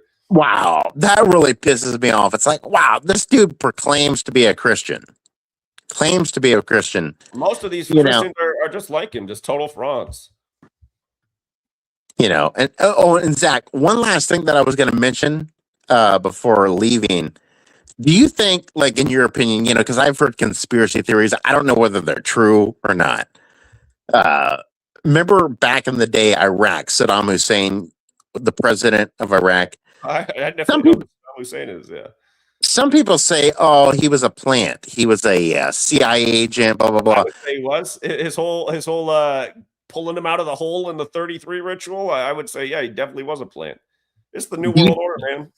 So you think he was not really the real president of Iraq, or do you think he was like a fake? Well, do or you think Donald Trump's the real president of the United States? No, actually, That's no. my point. That's my point. I mean, Now, do you think he's actually really dead? Now, do you think they really hung him? Do you think they really hung him? Do you think they really hung Saddam? Probably not. Did his sons really die? I mean, I don't know, but probably not. I remember that too. I remember how giddy people were in America about the killing of his sons. Man, yeah, like, oh yeah, that's okay, you guys. I know everybody was excited. They were like, "Oh, they killed Uday and Qusay." It's just like when Osama bin Laden was announced dead in 2011, everybody was ecstatic. I was like, "Look at these idiots! They had to wait till 2011 after their Master 11 ritual back in 2001." Okay. Yeah, the whole thing was like, I don't know, just really crazy. The second Gulf War, it was just really weird. You know, to this day, I've always wondered if Saddam Hussein is still alive, you know, or living. I wouldn't be surprised. I wouldn't be surprised. You know, I remember him in court arguing with the judge, fighting with the judge, and then they hung him. Now, they did record him being hung. I don't know how real that is or not, but they did record him being hung. I remember. I mean, again, hey, there were better Hollywood movies at the time with hangings that looked real as everything. I always remind people. I mean, look how good Hollywood is at making things look real. Yeah, that's true. Yeah, who knows? Maybe he's you know, and who knows? Maybe he is dead, but of natural causes, not hanging cause. Right. But yeah, I always wondered about Saddam. Like, I was always fascinated with him. I always thought, man, is he real? Was he a real person? You know, he was the president for what, 24 years of Iraq, from 79 to 2003. And I always used to think, man, is he a real president? Like a real leader, or is he fake? Is he a plant? Is he a? He was a big ally of the U.S. I mean, everyone's seen the photos of him and Rumsfeld shaking hands until he wasn't, until he was the fall guy.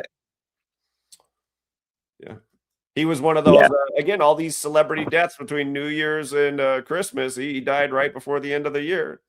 That's right. They hung him. They hung him on December 30th, 2006. A date with 68 numerology, with all the 68 stuff with 9/11 and what led to all those wars. Yeah. So maybe he was, you know, I think he probably, like you said, was a plant, fake. I think he probably, Saddam, he was very... Again, the Arab League set up March 22nd, 1945 as the war was ending. And then, I mean, again, all those oil-rich nations that the West wants to control to get the cheap petroleum from. I mean, it's a new world order.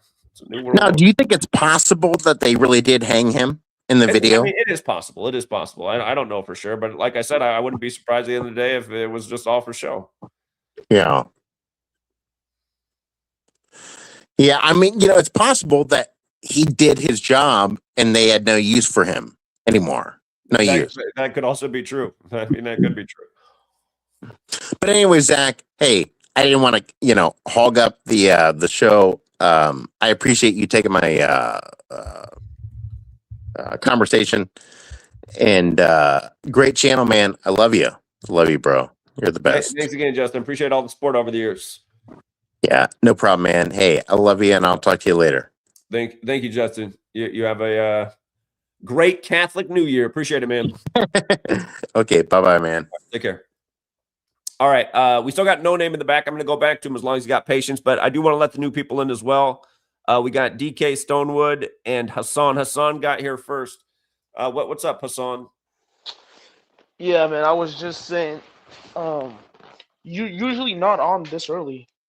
Yeah, that's because I should be sleeping right now, but like I said, I had to get up to clean up all my daughter's puke, and then I just said, you know what?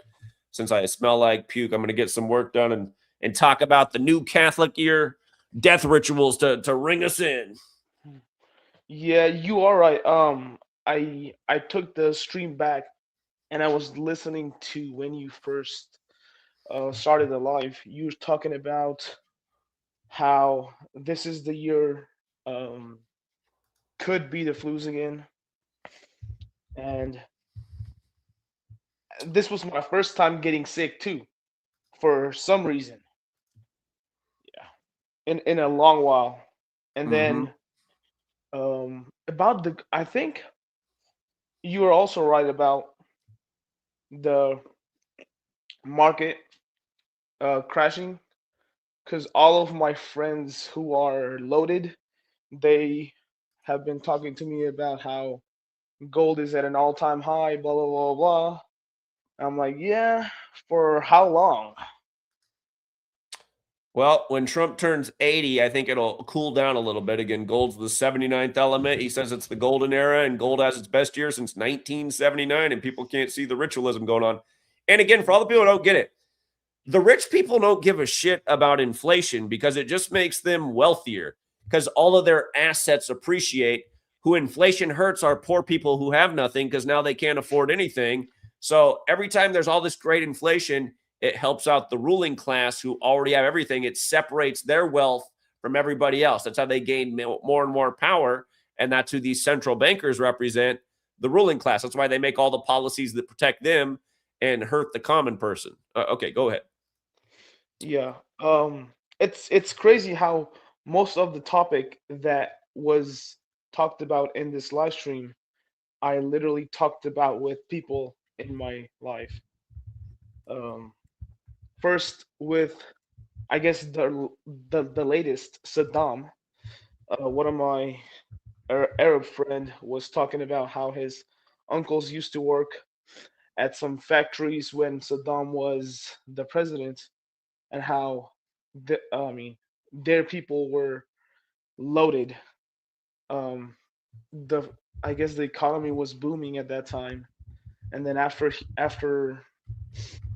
he dies, I mean, the place just went to shit, I guess. Iraq did get Yeah. crazy after he died. I got to meet some refugees from there, and one of the person was one of the most disturbing people I ever met. A lot of refugees come out to the Seattle area. I'm sure they go to a lot of places in the U.S., but major cities, you get to meet a lot of people from other parts of the world. And again, turn the place into chaos. I remember even when I was in high school, before 9/11 happened, again, I graduated from high school in 2001, a couple months before 9/11. We learned in one of our social studies classes about the country of Iraq from the first Gulf War at the time had the least amount of male adults in the world because of how many men were killed the first time around. It was a nation of largely children and women. And then we're going in there again and creating even more devastation and destruction. Again, we're picking on these. We want these regions destabilized because it makes it easier for the West to control and take their resources. I mean, that's what's going on. Yeah.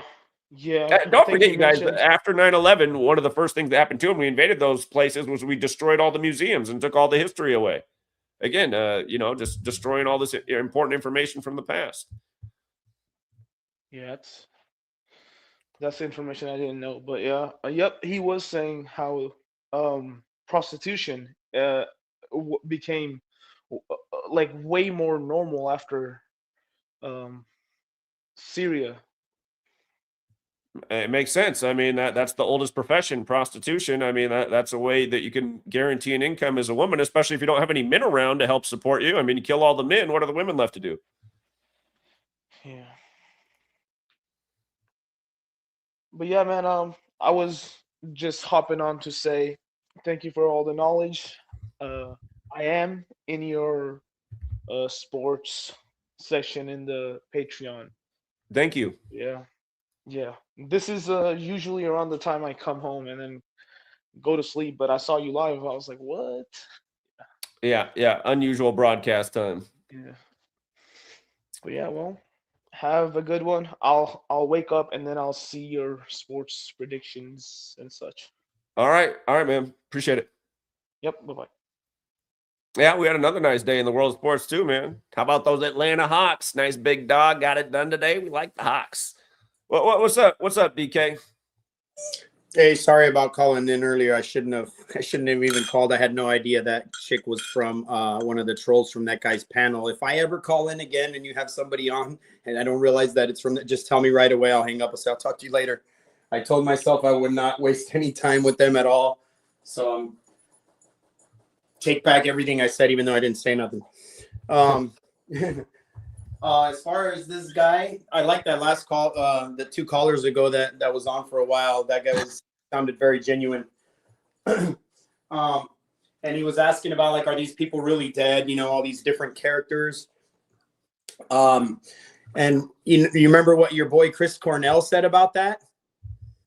My boy Chris Cornell. What did he say? In my eyes, indisposed. In disguises, no one knows. No one knows. Yeah. Right? You sing as good as I do. Yeah. and probably so does he without all the auto tune. But I was just gonna say, come on, man. Chris Cornell can sing. He can sing. He doesn't use an auto tune. My voice is really bad right now because I got exactly what you got. I just didn't get, like, it didn't go into a flu on the same day and everything. And it was like one night, and me and my dog both inhaled something because we were just sneezing out of control. Then we hopped in the car, the whole car ride home, me and the dog both sneezing. But, you know, dogs have a long, straight snout. And when they sneeze, like, they're able to probably evacuate easier, where our sinuses go up and then back down and then drain out behind into your throat, and your ears are connected. So, like, I mean, I was sneezing for like a day and a half. I guess I just couldn't get it out, you know, and I'm assuming it's something out of the chemtrail spray because it was super heavy. And I don't know if you guys had it then super heavy, but within that, they put these, like, you know, those little, forgot what you call them, little spike balls that they call pot stickers. When you go to the park, they get all in your sock. And, like, if your dog has certain kind of fur, they'll be completely covered in those things. They have, like, smaller than microscopic. So, like, nanoparticle size, like fiberglass shards and all that have, you know, different funguses and bacterias in them and stuff, those biologicals that's part of the chemtrail spray. So then, like, when you inhale it and those little spike balls get stuck in your sinuses and you can't, like, get them out, and then whatever mold it is in your body's going to have to mitigate it, like, you know, go to the next level of defense, you know. So then, you know, for like a day, you know, for that night and the next day, I was just sneezing uncontrolled. I mean, the sneezes are like where your whole body, you know, like I'm walking through stores and people are like, from all the way down the aisle, they're like, Jesus bless you, you know? And I'm like, oh my God, this is getting ridiculous. Then the following day, just crazy runny nose. My body was like, okay, it's not evacuating with the sneezing. I'm gonna have to throw some water at the situation to clean it out. So then my nose was just running like crazy for like 2 days. I never got a tickle in my throat or anything, but it jacked me up. Like one night I pretty much didn't get any sleep because my nose was so full of water and I can't mouth breathe when I sleep. So I was like trying to mouth breathe and my throat gets all dry from trying to mouth breathe it. So like it got me in that way. But then then it got really dry. Yesterday they just like, there was like a 15-degree temperature change. It was like 46 at night. Then all of a sudden, you know, I was at work and it was like 61, like at 2 a.m. You know what I mean? Like just super warm. I was totally overdressed, you know, for this time. It doesn't normally do that. And then now it's pouring rain again. So as soon as it dried up, boom, whatever it was, just right, all the water that was coming out of my nose kind of just dried up. And when I was blowing my nose, it was more thicker and boom, it was just like gone. So this is where I want to get into what I think this germ theory and terrain theory, what's really going on. I think it's more like a hybrid of the two. So, I mean, we know germs exist, of course. And then like when your body encounters them, we have all these different layers of defenses. The first layer is just your skin that's keeping like your inside of your body separated from the all outside. And then we have all these like openings, you know, your nose, your mouth, your ears, and your skin is also somewhat porous or whatever. So that's the way, you know, the easiest way is like if you eat or, you know, ingest something or breathe it in, that's obviously the easiest way in. So then, like, okay, we get these different pathogens or whatever you want to call them, germs or whatever, things that could affect us negatively. Could even be just unnatural poison that they made in a lab or whatever, right? From something like overspray on some of the crops or whatever. And then your body goes through like, you know, a process of trying to mitigate that, whether you get a little bit sick or whether your immune system's so robust that you don't get sick, and maybe somebody next to you that got exposed to the exact same thing, they're showing symptoms way more than you, or they get like a full-blown thing. So then now we go to the next step. Let's just say that happens to me or anyone else, and now I have symptoms. And then now I go to like somebody who wasn't exposed to the original thing that got me those symptoms. And then now by me sneezing or touching them or whatever, some type of pathogen comes off of me that's been stored on me or hanging on to me, or is in my phlegm, or in the, you know, when I sneeze, it gets aerosolized or whatever. And then that same thing is now they get it, and then they get I'm not sure that's what's going on. I'm thinking it's way more that we're getting exposed to the same thing. Now, the only way, like, let's just say I'm sick for like 2-3 days or whatever, and I was somewhere, and then, you know, someone flies into town, or, you know, I go over somebody's house who I haven't seen in weeks or months or whatever, and then like they get sick right after me being there. That's like usually like, wait a minute, you know, either this is just going around and everybody's getting it, or I just gave it to them, you know, and we've all experienced that in life for sure, many times, you know. So the only way that would be possible, once your body already took in some poison, you can't, you know, your body's already going through like a process of mitigating that internally. You can't just like eject that out onto somebody else. That's like your car driving down the street, fucking ejecting rods and, you know, valves, and, you know, like it doesn't do that. It's all like internalized, you know. So if we do have some type of like live fungus or mold spores that we can get out to, that's the only way that we could actually get like somebody, you know, sick in that way, where like you got something somewhere and then you've been sick for a few days and you gave it to somebody else who was like a total third party, not involved. And then the next step you get into, you know, and this is all like external, these germs, you know, you would be giving it to somebody externally. Then the next step is virology, which basically is a complete fraud. I mean, I have 2 cousins who are viral. They've never isolated any virus, not just like coronavirus or HIV. Never one, not one. They're just, it's all computer modeling. So now that gets into internal medicine, where like somehow now from what's internally. Well, virology goes back centuries. I mean, centuries ago, it wasn't computers. Say that again. Virology goes back hundreds of years, though.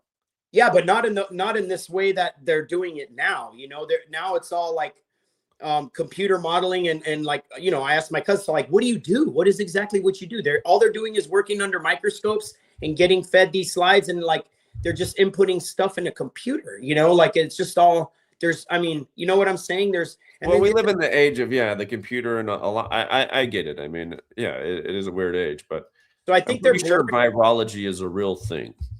So like, how would that work where somebody is in, like, say something's going on inside of me? How can I now transfer that over to you? How would that be possible? You know what I'm saying? Like, because a virus is a living organism that wants to survive, and it survives by needing a host. Okay, so how would you get it from somebody inside to another person? You know what I mean? Because we just discussed about germs, you know, and like sometimes, but like this virus thing, like, you know, is it a mold? What is it exactly? Because I asked my cousin, I'm like, so what is it exactly? Can you tell me? No, you know, and the thing that they claim are viruses, it's always after the fact. I don't know if you know how that works. So when the only way they get viruses get any viruses out of people is when they're already sick, you know? So that's like showing up after, like, let's just say there's a fire or a car accident, and you show up, you're studying the scene of like a fires or car accidents, and you show up and you go to 200 car accidents. And you know what? In every single car accident, you find broken glass on the floor, and then you're going to determine that the broken glass is causing the accidents because it's at every scene. You know, that's kind of how the way the logic is working on that. It doesn't make any sense the way, you know, they're claiming that it works. So in reality, what, you know, from my studies, what's really happening is viruses are actually part of our own immune system. And once a cell is running off of mitochondrial energy. That's like the, you know, picture like it's a cell is like a hybrid car, and it's running on it's running on the electric engine, which would be the mitochondria, the entire time until the battery is juiced out. That means something's happening to you're losing charge. Your body's losing charge. That's what getting sick is, basically. You lose charge. And then now your body, the cell is like, uh-oh, running out of electricity, going to have to shut down and go back to the generator, which would be the gas engine in the car. You know, if you've ever had you have a hybrid, I'm pretty sure that's what your car does before these plugins. You know, that's what it would have a small battery. And then once the battery's juiced, then the engine starts powering the battery, and then the electric thing is still moving your wheels. So now the cell shifts over into glycolysis, which is running off of sugar stores. And that's called, I forgot there's a condition. It's in mitochondrial distress, and I'm just forgetting the word. So it sends out a signal. Hey, I'm on generator now. If I don't get electricity soon, I'm going to die. And so what happens is then the body sends out electricity via these things called viruses, which have different shaped heads, which are made out of polysaccharide crystals, which is sugar, right? So these polysaccharide crystals are piezoelectric. Crystals are piezoelectric. And what piezoelectricity is the ability to convert pressure into electrical charge. So like, for instance, a good example is you see the little kids running around with the shoes that light up in the heel. There's no battery in there. That's a piezoelectric crystal. Every time the kid smashes down on that crystal, it puts out a charge, lighting the little LED. Similar also to your barbecue. When you go outside, you got a propane barbecue. You're going to go out, you're going to turn on the propane, and you're going to hit that button going ding, ding, ding, ding, ding a bunch of times. And, if it's dry in the summer, boom, it's going to light up right away. If it's like damp in the winter, man, you may have to hit it with a hair dryer. So what's happening in there is there's a spring-loaded metal trigger that's smashing a crystal. So if the crystal's all damp and wet and whatever, it won't emit a charge. So this is actually how the pyramids generate electricity too. It's all made out of crystal. So anyway, now you have this virus thing traveling to the side of this cell or cells that's in mitochondrial distress, and it needs a jump, just like when your heart stops and they need to jump you with the paddles. So now the virus travels to the side of the side of the problem, the cell that needs a charge, and it crashes into it. So when this polysaccharide head, and the reason why they name them like rotavirus and coronavirus is based on the different shapes of these heads. So the corona one looks like a crown. So anyway, now it crashes into this cell, just like when the kid just stepped on the heel, emitting an electrical charge, bringing that cell back to stasis. So they want to give us like antiviral drugs, which actually are killing off that part of our immune system that's trying to basically, paddle those charges back to life. So they've completely obfuscated what viruses are. They tell us they're these spike ball looking things, like they showed us the green spike ball floating around in the air. No, they're actually internal. They cannot even exist. They've never isolated one outside anywhere. It's only inside people after they're sick. So this is how they make these fake ones in the lab, is they pull it out of people and they're like, okay, let's try to mutate this. Let's get a lipid. Let's put it in a lipid delivery system, which will protect it because it can't exist outside on its own. So I'm pretty sure, I've got this narrowed down to what's really going on, because I'm asking, I'm talking to my cousin who's a virologist, explaining everything I just explained to you in even more detail. And she's just like with her jaw on the floor, like, fuck, I just been to virology school, been a virologist for like 15 years, which you just said, my brain just exploded. Where did you learn that? I'm like, well, look at a book and look at the parts of these viruses, what it's made out of. How's that floating around in the air? It's not sustainable. It doesn't make any sense. Anyway, that's my rant on that, just like you had said. And the guy was talking about that cartoon with the vaccines, and those are called Saskatoons. They had them like way back when. There's so many good ones. They're just kind of being redone now, and like in color, but they were all like in black and white. I forgot, somebody had a book of those, and I was looking, I'm like, look, they knew all this same shit a long time ago, and it's all claimed to be like anti-whatever propaganda, just like how when you looked it up, and that's what it said. What else did I want to say? Oh, you were talking about like everyone saying Happy New Year to each other. I've been saying this for the last 2 years, and it's gotten some great responses. So like, obviously 1 million people told me Happy New Year tonight when I was out. I just got home not too long ago. And I tell them, oh, Happy New Year to, I tell them, I don't celebrate, but Happy New Year to you. And they're like, they look at me like shocked. You don't celebrate? What? I mean, what do you mean by that? I'm like, well, it's not really the new year. I mean, if you want to celebrate, you could celebrate any day and just say it's the new year, but it really isn't. So like, I figure I might as well just celebrate it on the real day. Why do the fake one, you know? And they're like, what? And then it just kind of gives me the opportunity to tell them, like, actually April Fool's Day is the real new year. And if you look at, you know, this calendar, it's only 400 years old. They changed the whole thing. And then they're, you know, if they want to know more, then they're going to be like, oh shit, you know, and they'll look into it, you know? And then as soon as they go on YouTube and they see how many other people have already talked about that, they're like, oh shit, I'm an idiot. That guy wasn't just some crazy guy. This is, you know, this is a well-known thing. And that's usually when people start waking up. If they can dismiss for 1 second that you're nuts and then go look it up and realize that, like, I mean, you'd be looking for a month if you wanted to look through all the information regarding that, then, you know, then they're, but I feel like that's why they're doing these algorithms. So certain people, like, I'll search for stuff on other people's phones and I'm like, here, give me your phone. Let me show you. And then I'll search for it. And I'm like, and I have to scroll down like 50 different videos to get to it. I'm like, on my phone, it would be the first one up. What the hell? So they kind of, you know, they're deterring these people who are like right on the cusp or verge that they could wake up from even getting the info, you know? Yeah. Anyway, that's my rant. I just saw you were on for once in a blue moon while I was home. So. All right. Yeah, you're definitely a night owl. So, all right, DK, appreciate it, man. Look for something in the mail from me as well. It should be there soon. All right. Appreciate it. How often you go check that box. So that's, yeah, I'm glad you brought that up because I just realized, shit, I haven't checked my P.O. box in a minute. All right. We'll go in like 2 days or so. Okay. Otherwise, you'll have to go back in like another day because it'll come right after you'll miss it. So it's probably a little delayed because of these holidays. I'm not really sure. I will check it out. Thanks for that. Appreciate it. All right. Merry New Year and, you know, yeah. happy. Yeah. All right. Thanks, man. Take care. All right, Zach. Bye. All right. We got MSC, no name, and then CM. What's up, MSC? Yo, Yo. 1 second. 1 second. I can't hear you at all. You say can't hear something? me? Yeah, I can't hear you, but it's all good. I just, dude, I just wanted to say, don't listen to what DK was saying. It's complete nonsense. That's not how immunology works. That's not how any of it works. He's talking about him having completely different signs and symptoms. Just take some vitamin C for a few days, you know, like it's complete nonsense.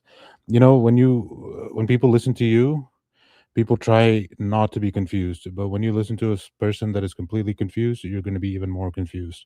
So block that out and just do your research. I don't know. I didn't know. This is the only reason I came in here. I just wanted to tell people he was speaking complete nonsense. The only reason.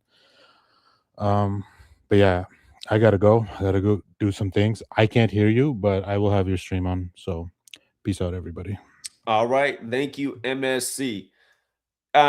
You know, I like DK, but I do feel like a lot of times these stuff he's saying, I just like, well, what are you talking about?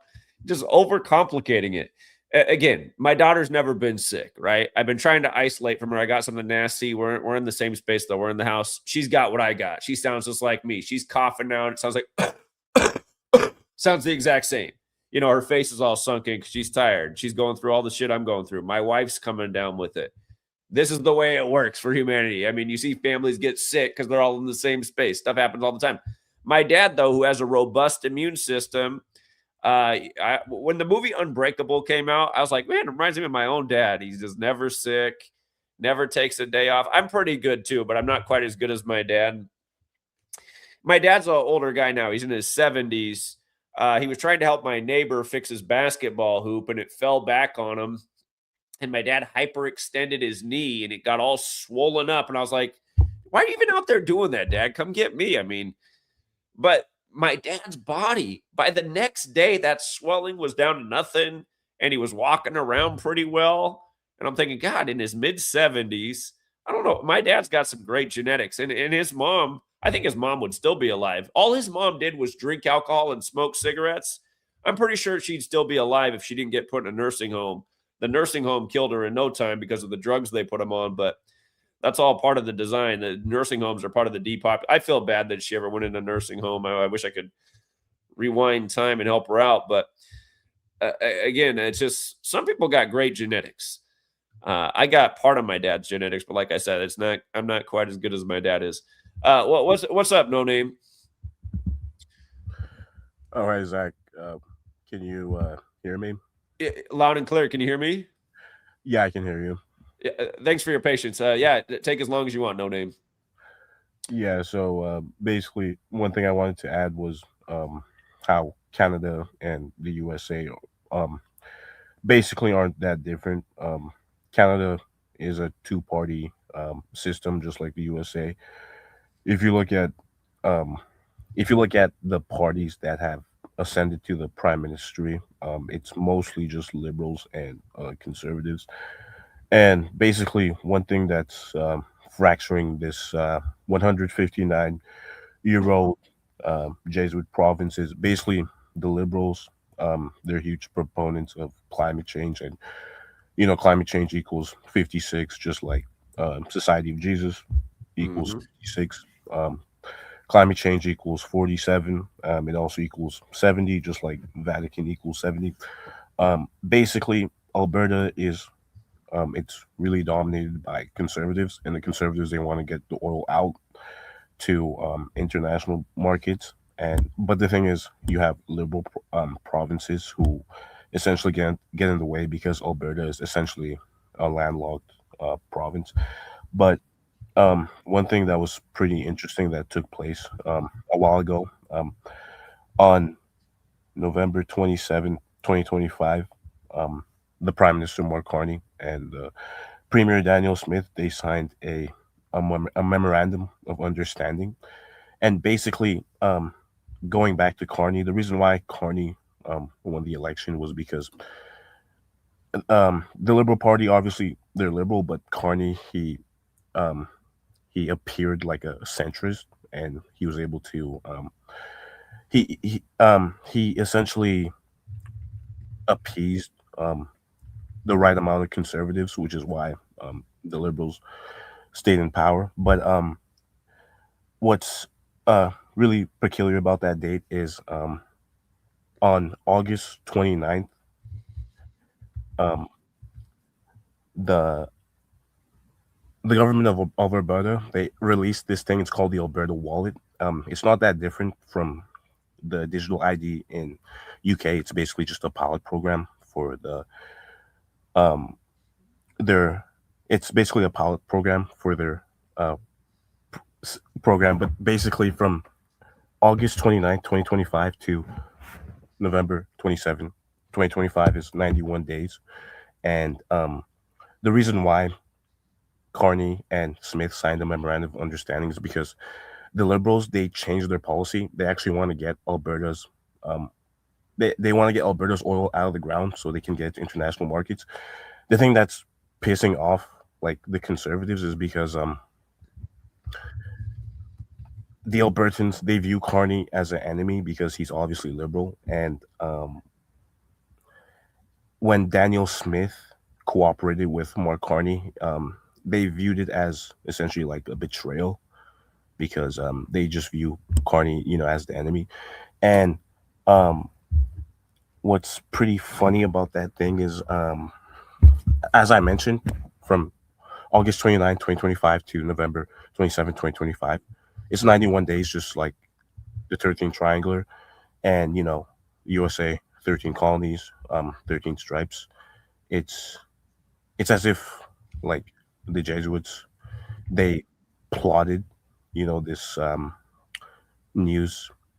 this event in the news so they could fracture Canada and pave the way for a referendum. But when Carney signed a memorandum of understanding with Alberta to help build the pipelines, there was a person in his cabinet. His name was Stephen Goubel. I don't know if I'm pronouncing his name right, but basically he resigned, and he's a huge proponent of climate change, and he believes that with Mark Carney signing a memorandum of understanding with Alberta, he's essentially betraying environmentalists, because that's a really huge thing in the Liberal Party. But what's pretty funny is the name Stephen Gilbert. It equals 60, just like Donald Trump. It also equals 72, just like Donald Trump. He's currently 55 years at the moment, but in his 56th year of existence. And the funny thing about this is 1127. It does have 47 date numerology, and it ties back, with Trump and also climate change because climate change equals 47. But yeah, it's just you know it's just a numbers game, if you know what I mean, like how you've just been proving it for like the I last. know what you mean. That's all it is, you guys. It's literally number games, and just keeping people just fighting over all these things, and then everyone's getting driven mad because they believe in a certain political party, and then they abandon what you thought they were all about, and then over the course of 20 years, now this party's more about what that party used to be about. It's just, I don't see how everyone doesn't see through the circus. It's maddening. Yeah. And you guys, your guys' leader is literally like a carnival worker. Carny. It's just, I don't know if you guys use that term in Canada, but in the US, if you hear carny, it's like, oh, a carnival worker. It's like right there next to a criminal. So, yeah, definitely. Just a question: you've seen the cover to the Economist 2026? Have you seen the cover? you know what? People ask me to look at it, and I never really took the time. I just don't have as much time these days. But yeah, the Economist cover is always a sight to be seen, full of puzzles and riddles. So I'm pulling it up right now. Have you done some thinking about it? I looked at it briefly, like I think a couple weeks ago. But I mean, one thing I obviously see is Trump and Xi Jinping, and it seems as if they're making a big deal about the U.S. military turning 250. I see that. Yeah. Tanks, war. Yeah, okay. And then you have, ICBMs and also Trump. I mean, the USA, they're back to testing nukes pretty recently. So, yeah, I think that ties in with the cover. Yeah. I think that's everything I wanted to say. All right. Well, I appreciate it. Thanks for Yeah. giving us the report from up north. All right. Yeah, have a good one. Yeah, take care, man. See you. All right. Bye. What's up, CM? What's going on? Yes, sir. Just probably see you here pretty early in the morning. Yeah, I should be sleeping, but yeah. Well, anyway, what's up? We starting out the year with another psyop, huh? No, I mean, were you expecting anything different? Yeah, I try to just stay out. It's just, how it is. Yeah. It's the same thing over and over and over and over again. It is. But yeah, that one dude, I damn near tapped out when he was talking. I think the whole chat did. Like, I think he's a troll. He's over here calling you a troll in the back chat. Like, I told him to go sober up. He's cringe. Like, nobody wants to hear that. Like, he didn't even tell you, like, you got freaking lung. Oh, yeah, we could cuss over here, huh? What, on my channel? Yeah. Yeah. Yeah, you can cuss I on don't my be cussing too bad, but he got the fucking lungs of a giraffe. Like, did he even take a breath? Like, who are you talking about? You talking about DK? Yeah, he's calling you a troll in the back chat. Like, he can say whatever he wants. Yeah, that was pretty extreme. Like, that was, man, that reminded me of all the problems in my life when he was talking. But yeah, so where did you say it happened? Like new somewhere, right? What is it? The attack, alleged attack. What was it? Because it was on. I mean, a lot of people died in a fire at a Swiss New Year's party. Yeah, that's the big death story. So, the land of the bankers. Yeah. Yeah. What do you think about? You think something significant is gonna happen this year? Like, because I see like they got Resident Evil Requiem dropping this year. What's dropping this year? Resident Evil Requiem number 9. 9 is the number of completion. Yeah. I don't know. I never seen you review any video games, but one thing I noticed in Resident Evil 4. You familiar with that game? There's a new Resident Evil coming out this year. Yeah, you said 30th That anniversary. Resident Evil series was super important to COVID. That's a big. I talk about all the stuff they did with Resident Evil and Cooties at the beginning. They even killed the voice actor from the series whose name equaled 201. Like Event 201 was the simulation. You talking about the original Leon? I forget who. I have to go back and look. I mean, I haven't read my own book in What's 5 his name, years. Paul But or something like that. Yeah, I think it was the original Leon. Yeah, here, I probably should get your Go book. ahead. I probably should get your book. I was actually in prison when it came out, 2016, 2017, for no reason really. You know how they do it, but if you they ain't filling at the prisons, the state ain't getting the right tax write-offs, you know. Sure. So yeah, they got Resident Evil Requiem dropping, and then Resident Evil 4. You know, I can't think of what number 4 is right now, but that's significant too. You were right. You were right. All right. So look, the voice actor dies at 56 when all this 56 stuff's going on with coronavirus. And then you're right. The character name is Leon Scott Kennedy, which is 201. That's what it was. Yeah, that's one of them games. I'm glad my dad made me play when I was young. Like, I've got a game, and that's what this generation's mission is. Like, the games that make you problem solve, do reading comprehension, and just For people who don't know, the symbol for the Wuhan lab is like the same symbol from the Umbrella Corp in Resident Evil. It's the same story. Yeah. Have you played the games, the original games? Oh, my friend had PlayStation when I was growing up, and he played the Resident Evil game. And I remember I was like, this game's actually creepy. This game actually is like watching a horror movie. Oh yeah, but you know they dumbed it way down as we got older. But the first 3, Raccoon City, which spells into coronavirus. So the first one, they find it in the mansion, like in the outskirts of the city. So then they ended up blowing it up. But the main people were called stars. They actually made the movies are way. I never watched none of the movies, like they're cheesy compared to the games. They made a series about Resident Evil. I think it was on Netflix in the time of Cooties 19 too. Yeah, and it's still not. It's like the first games pretty much tells you all the secrets. So Umbrella was there was the government pretty much, but they didn't know the civilians didn't know that they were developing these bioweapon virus and these regular germ viruses like DK was just talking about and injecting the humans. So if you got the T virus, which is a regular zombie virus, if you got bit by a zombie, you would have the T virus. But a lot of the bioweapons, like they had like the TL-103 is like called a Tyrant, which you would fight like at the end of every Resident Evil.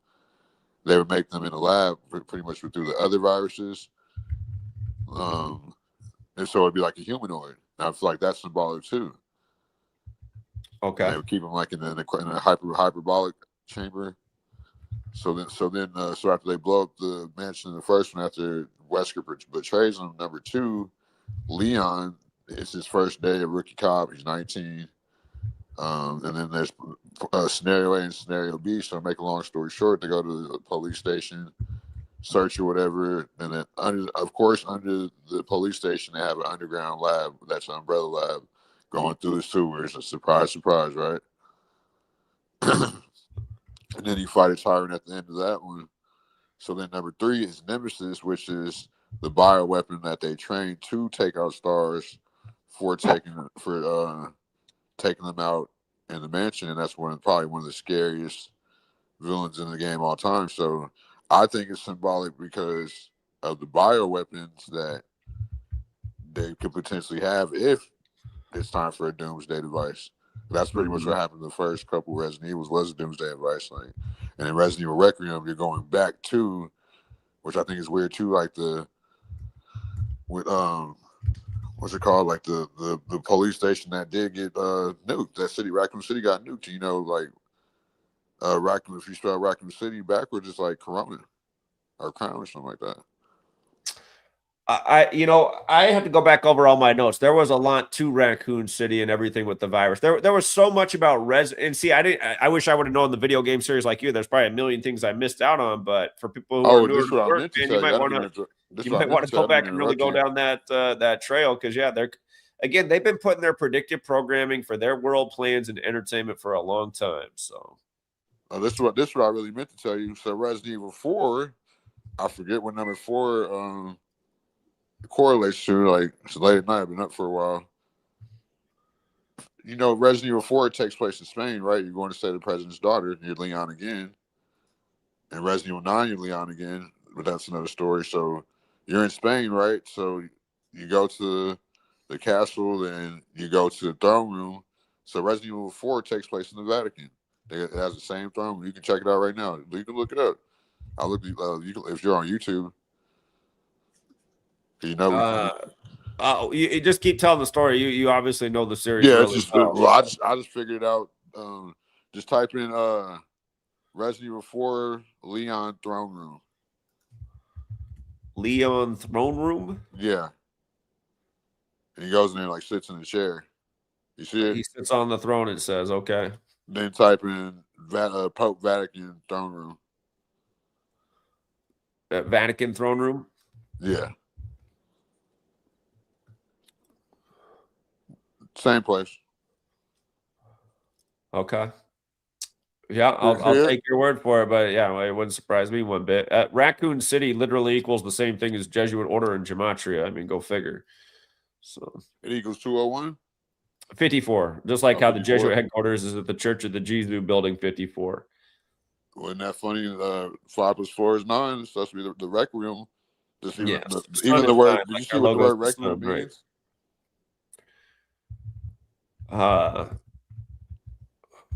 For people who don't know this, just about the Umbrella Corp and the Wuhan lab, I mean, there was a lot of attention brought to this.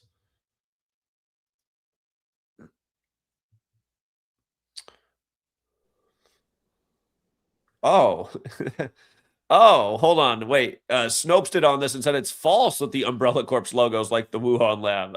No, it's not. I hate all this shit. No, it's not false at all. Okay, Google's made it so now that what you see is, oh no, it's just no, that's not true. When in fact, it's very true. Oh, they do that all the time. It's so annoying how they do this, and this is why the internet's just dumb at this point. Oh yeah, another thing I wanted to ask you: are you gonna give a girl who clearly lost the debate the MacBook? Hell no. You got about 10 of them over there. Hell no. No, you got to earn it. She didn't even bring a good performance. I honestly thought she was going to do a lot better. That was pathetic. Yeah, yeah. I mean, I guess she debated in good faith. I don't know. She didn't debate in good faith. No, she didn't even bring an argument. Yeah, I mean, you know how it always is with chicks. That's why I'm even like, if they don't believe it, they can just go. You know how it is. But yeah, but even I want to show you what Rec Room means. I thought that was kind of symbolic because it's Resident Evil's 30-year anniversary. And isn't it funny that they're ending at 9 instead of 10? It's their 30th anniversary. But also just, I mean, the symbol is the Templar cross as well. And again, so it's obvious who's doing all this. Yeah, the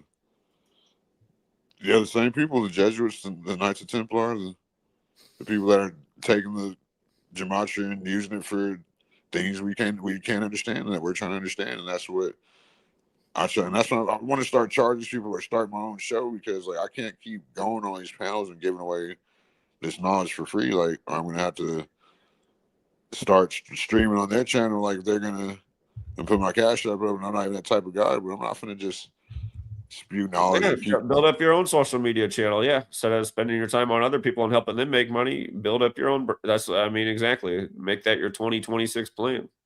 Yeah, I got like 3,000 people on Facebook, and I got like probably like 3,000 people on Snapchat. So that's a lot. So I just want to build up like an organic.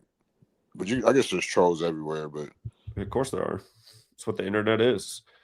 Yeah, I mean, that's what's annoying about the internet is it's the perfect place for losers to be under an anonymous avatar and just go online and just be an ass. So. Yeah, I didn't know you were familiar with Resident Evil. I guess I never catch you talk about it. But yeah, my dad. I mean, I don't know that much about it. I'm familiar with it because it was a big hit video game when I was a teenager. And like I said, my neighbor had the PlayStation. He always had the first. He was the first one with Nintendo 64 and GoldenEye, and he had a bigger brother. It was actually his bigger brother who'd get everything. But No, I remember because the first time I ever thought a video game was creepy was that Resident Evil game. I was like, this game's actually creepy. You turn off the lights, you play this and the music. Jeez. Yeah, the music was great. That was definitely some good music. Like that was they don't make games that make you critical think like that no more. Cause they want everybody done. My dad, my dad's about to be 75. It's coming up probably next month. He's just got some great genes. So the only thing I'm worried about him is his Motown contract. Yeah. Be careful, man. Especially when those 42 and 59 dates come around with Motown, established in 59 on the 42nd parallel. Yeah, but I remember I seen him. He signed to some dude named Popcorn Wiley. And he died at 69, 3 months after allegedly, but he looks like, I don't know. I do my own research. Like that's Well, see, I'd even be careful just throwing those things out there. That through the internet, I can figure out who's who. But see, there's also a lot of people in the back, and I'm going to wrap this thing up pretty soon. So anyway, appreciate the information about Resident Evil. Yeah, hey, I start a series on that right there. It could be super viral topic in 2026 if they're bringing back cooties. Yeah, I'm definitely going to have to make a cash app and start. Just don't make your channel about Gematria. It's the fastest way to get shadow banned. No, I at least want to do like I at least want to do it on weekends. Maybe do 50 videos about something other than Gematria before you get into Gematria. I'm telling you, it's the quickest way to get shadow banned. Yeah, that's true. Yeah, I'm letting you tell the callers. Yeah, good call. Yeah, definitely. All right. Yeah, definitely. All right. Take care, CM. You too. All right. See you, man. All right. We got Randall, we got Scott, and we got Jay with open eyes. What's up, Randall? Hey, what's going on, Zach? Can you hear me? I can. All right. So just want to say like how I found your channel and found all this out. So I got really big into the QAnon stuff a couple years back. And when I did, all of a sudden weird stuff started happening all around me. I get a call from this guy for a job that I never applied to. This is before I knew about the numbers, Gematria, all of it. And it was all military people. And at this job, he would write, it started out with like writing on the walls. He would write 45, 55 everywhere. And would make weird references towards the QAnon stuff, like in conversation that was just out of context. And it went on for a couple months and it just kind of freaked me out, made me paranoid. Like I'm not on drugs. I don't drink. None of that. So I got a little freaked out by it. I left the job. I instantly get a call from someone else. He does the same thing, has me go to these jobs. There's three places where he wanted me to clean up the yard and mow and this and that. He brings me to 17, 45, 55, the addresses. I was all paranoid about it. I'm like, well, what the fuck is going on here? Why is this keep happening with these numbers? So that's when I started researching all this. And that's how I found your channel. And if you look like on Twitter or Truth Social, Trump and all these people, when they put like a paragraph out of something, they'll put a word in quotations. And that's where I started putting those words into the calculator and finding out like what's going on. And obviously like military equates to 55, finding out about all this stuff. And then like my algorithm started changing where every video I'm getting shown is like 1.7 thousand likes, 4.5 thousand likes, 8.8 thousand likes. And if you start looking for this, you'll see it like all over Trump's posts. Elon will post on Twitter, like start looking at the likes, the shares, this and that, and you'll notice it that all the whole algorithm has been changed. And I know it's not just on mine, because when you see screenshots of other people talking about a post, like Joe Rogan, he'll screenshot something and he'll post it. You'll see those same numbers on the bottom. So that's where I started to really notice the pattern of all this. And then obviously through looking, that's when I found your channel and I've been following ever since. So I just wanted to say that's how I came about all this. Like all the weird shit has stopped. I mean, it was even to the point someone called me to build a house, got me up in the middle of nowhere, no cell phone service. Then all of a sudden a Black Hawk helicopter flies up from the fucking wood line with military dudes standing outside the helicopter. It just strange things like that had gone on. And once I realized, like, I was a huge Trump supporter. I'm not anymore. I fucking can't stand after finding all this stuff out and seeing who's really controlled by who and like what's really going on. It all stopped once I got to that point. So I don't know. It went on for about a year and a half. It doesn't happen anymore. Even the guys I work with now have seen it. So your work, they're definitely using it. There's no fucking doubt about that. It's definitely happening. So I just want to say thanks for everything you do, and I appreciate, you spend a lot of time doing this. So thank you. I wish more people, like, listening to that girl last night. She has no fucking clue about this. Like, I didn't even find out about the Gematria stuff until, I dealt with it firsthand and was like, yo, what the fuck is happening right now? It freaked me out. I went and saw a therapist and talked to her about this. I'm like, I don't know why these people are using these numbers. Like, I'm not understanding it. And we had probably an hour and a half long conversation about it. Next day I get a call from her secretary. Is like, hey, she can't see you anymore. So obviously some things were going on. I don't, fully know the answers to that, but I do know that they are using this stuff, and it's in everyone's face daily. Like, Donald Trump charged with 34 felonies. Well, DJT is 34. You know about all that was encoded in the 34, right? Oh yeah. I've seen it all, including just things like Biden. The whole thing is it's a total joke. 81 votes. Stormy. Yeah, it's fucking insane. Yeah, the whole thing. There's a million things encoded in that 34. You guys, it was all for Passover when he compared himself to Jesus too. Remember, he said he was like Jesus when it happened. Passover 34, Jesus 34, cross 34. The whole thing is just like the first Jewish president. Like, guy's a fucking joke. Oh yeah, man, I appreciate it. Thanks for being on early. I've tried to call in quite a few times. I appreciate you taking my call, man. Have a good day. All right, thanks, Randall. Yes, sir. Bye. All right, we got Scott up next, and then Jay with open eyes. What's up, Scott? Oh, what up, bro? Good to see you. I like your background is colorful. I appreciate it, man. Thank you. Yeah, what's up? I just want to see what is your opinion about the doomsday clock? Oh man, they've been using that thing for forever to scare the shit out of us. Well, it's fresh. That's coming this month, man. It's is it going lower? Is it going higher? How close to midnight are we going to be this time? Yeah, that's what I mean. Like, what the hell? What do you expect? It's funny. I used to follow the doomsday clock thing. I have to go back and look at all my old notes on the doomsday clock of when it began. It's been a minute since I talked about the doomsday clock. Yeah, it lands with their little corporate system that they got going, right? So they're the ones that give the wording, right? So yeah, I thought so. It started in 47, just like time equals 47. Yeah. After that, the Second World War. Yeah, I thought it started. Yeah, and if you guys haven't noticed, if you turn on Fox News now, Trump has a watch for sale, like how he's number 47 right now, like times 47. Yeah. The tropics of this earth, measure the solstices, are 47 degrees apart, like the natural measurement of time. So yeah, I mean, it's another one of their ritualistic mechanisms to scare the shit out of humanity. And then the global reset for the beginning of this year. Did you already take a look at the stock market? It's on a flat line right now. Yeah, I mean, it's pumped up with all the they're pumped up central bank printed money. Just wait until the minute's right to have a little reset. So yeah, it's crazy. It's crazy how contrived the times are that we live in. But yeah. The market is through the roof, and not really for any good reason. So.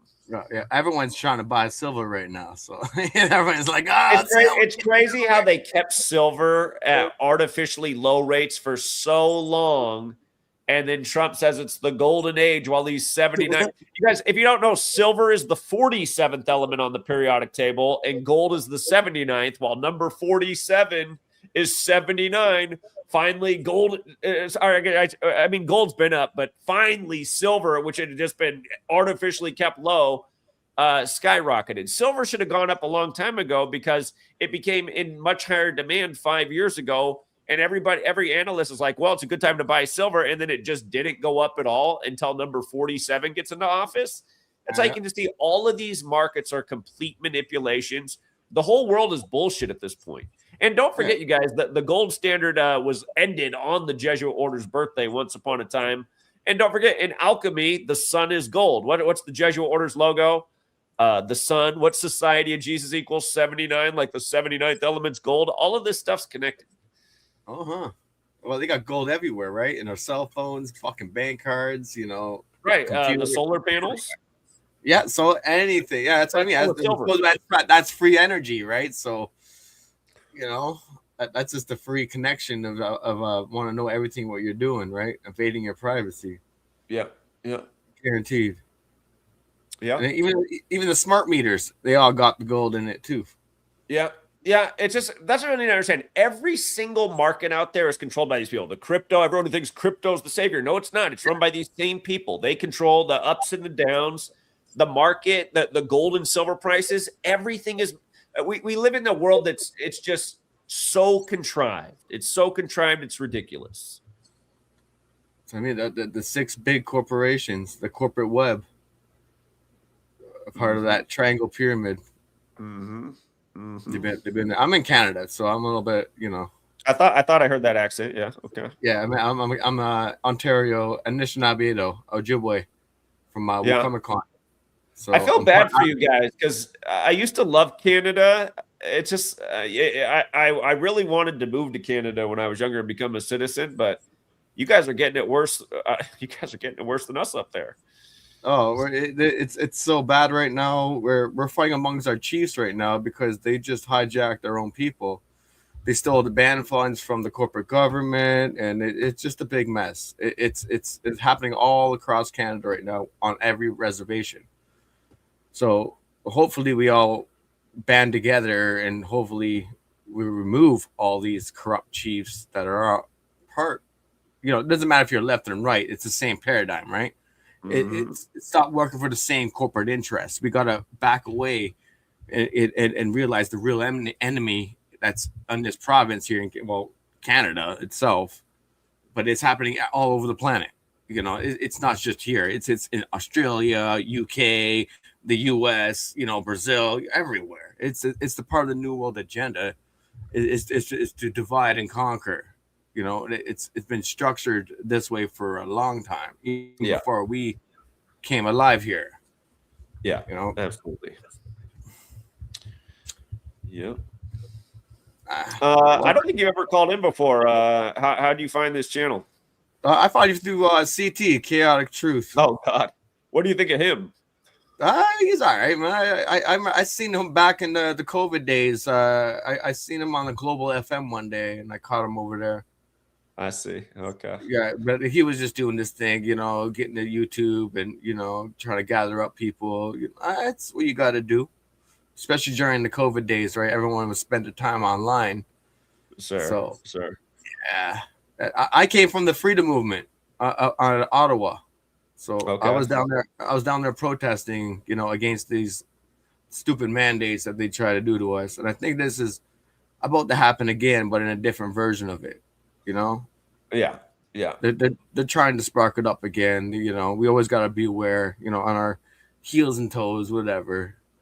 So, you know, I'm not trying to comply to the system. I want to be, you know, make my own choice. You know, I think that's the better of humanity, where we should have our own choices, not to do whatever the boogeyman says to us. Yeah. But I appreciate your knowledge, though, man. Fuck yeah. You know, I love that. You know, keep it going. Don't give up, you know, and always stand for the people. Because the people. Indeed. All right, man. Well, it's good to meet you. Thanks, Scott Free. Peace, man. Yeah, love you. Thanks, man. Take care. What's up, Jay? Hey, what's going on? I couldn't sleep, so I just I woke up with some bullshit. Just like, so I couldn't go back to sleep because I always got problems going to sleep and shit. So I just figured I might as well get on and speak for a couple minutes, keep myself awake, so I can make it speak to my doctor and shit. So you've been a busy working man lately, huh? I ain't gonna lie. I have a couple of health issues that have flared up. So I've just been going through a lot of shit. I don't want to speak on, but it's just I really just was just gonna call in just to speak on the whole thing about like, because I had been watching for like probably like the past hour, and you was talking about like the need for like violence and shit like that, and how a lot of people, you know, we so attracted to like violence in sex and all that stuff. But to me, it's like it's not really a surprise because like those are things that are like tied to our natural human nature. And so what these shows do is just appeal to that.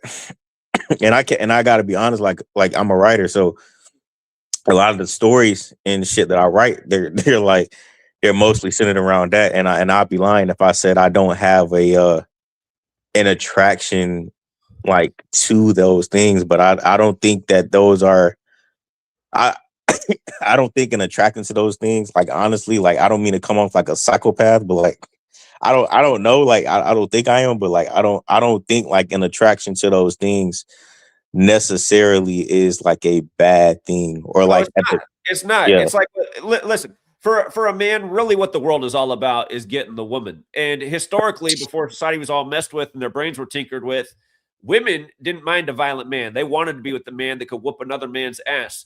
The girl who we grew up with, who was by far the best looking girl around, who did she date? She dated the Golden Gloves boxer dude who was about the ugliest motherfucker there ever was, but he was big and strong and will whoop a dude's ass. And that's who she was with. And again, that's just nature.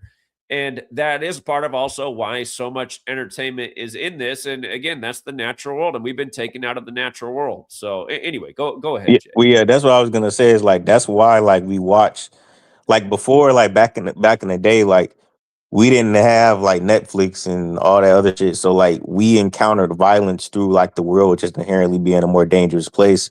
We fucked more because we had to make sure that we reproduce. Like we like niggas wasn't, you know, socially awkward and shit like that because you know there wasn't all these opportunities for isolation like there are in you know we had to make sure that we could like create like enough children to like give ourselves a better chance of like surviving and shit like that.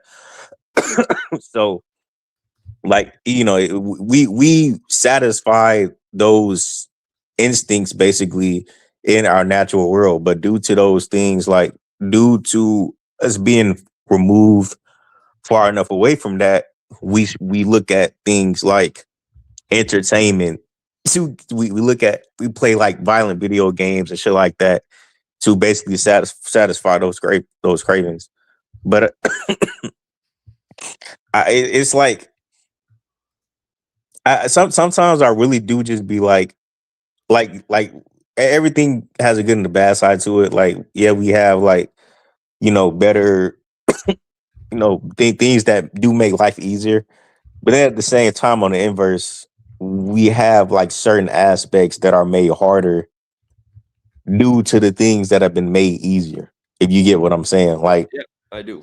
we live in a more sheltered time, but at the same time, but now like you check like the statistics, or you just you know you see like oh like the most amount of people and people will like I don't mean to come off the wrong way, but when people like point out the fact that there's like a growing rise of like virgins, like of like men and shit like that haven't like ever had sex before, up until like their you know their late 20s and 30s, like just a whole bunch of like I think that shit is crazy. It's all When part of you the depopulation agenda. yeah, but and it's like I can't stand when people like I like I said, I don't mean to come off the wrong way, but like I don't like when people are like, oh well that no nothing's wrong if you're still a virgin by the time you're 30. It's like, what are you doing? Just I beating off 24/7? yeah, Like, exactly. what are I you think doing? something is wrong because Yeah, we something is all wrong. like Something's wrong. What, did you have something a is dick? wrong with that. Listen, for all you guys who don't get that it's wrong, about the time you're 12 years old, you start waking up with a heart on in the morning almost every single morning, which shows you that biologically, by the time I know that might sound crazy, what 12? I'm just saying the way that God made us. By the time you're that age, your body's ready to go. Most of us probably when we're 12, we're probably checking out the other cute girls and starting to have thoughts like that. Yeah, 12 is young. Yeah. But So the thing is, imagine being 30 and you still haven't used that thing. What are you doing? yeah, and that's what I'm saying. Like our society has been the way that our society is structured now. It has basically instigated the triggering. It's basically triggered like things like that. It's like when I get on YouTube and I see people that make these videos of like, oh yeah, I'm fucking 26 or I'm 27 and I never had a girlfriend and I never had sex and blah blah. It's like, and then I read the comments and people are like, yeah, I'm 30 and I never had a relationship either. I never did this, I never did that. And like, bro, I'm 23. I'll be honest, I'm 23 and I never been in like a serious relationship. I fucked around with girls and shit, but I never had like a serious like thing with anybody. But it's like I don't be on some like, oh well, it's good that what I'm saying that we shouldn't judge us. And it's like, and it's not to judge people negatively for that or like for being. Let's make a point real quick.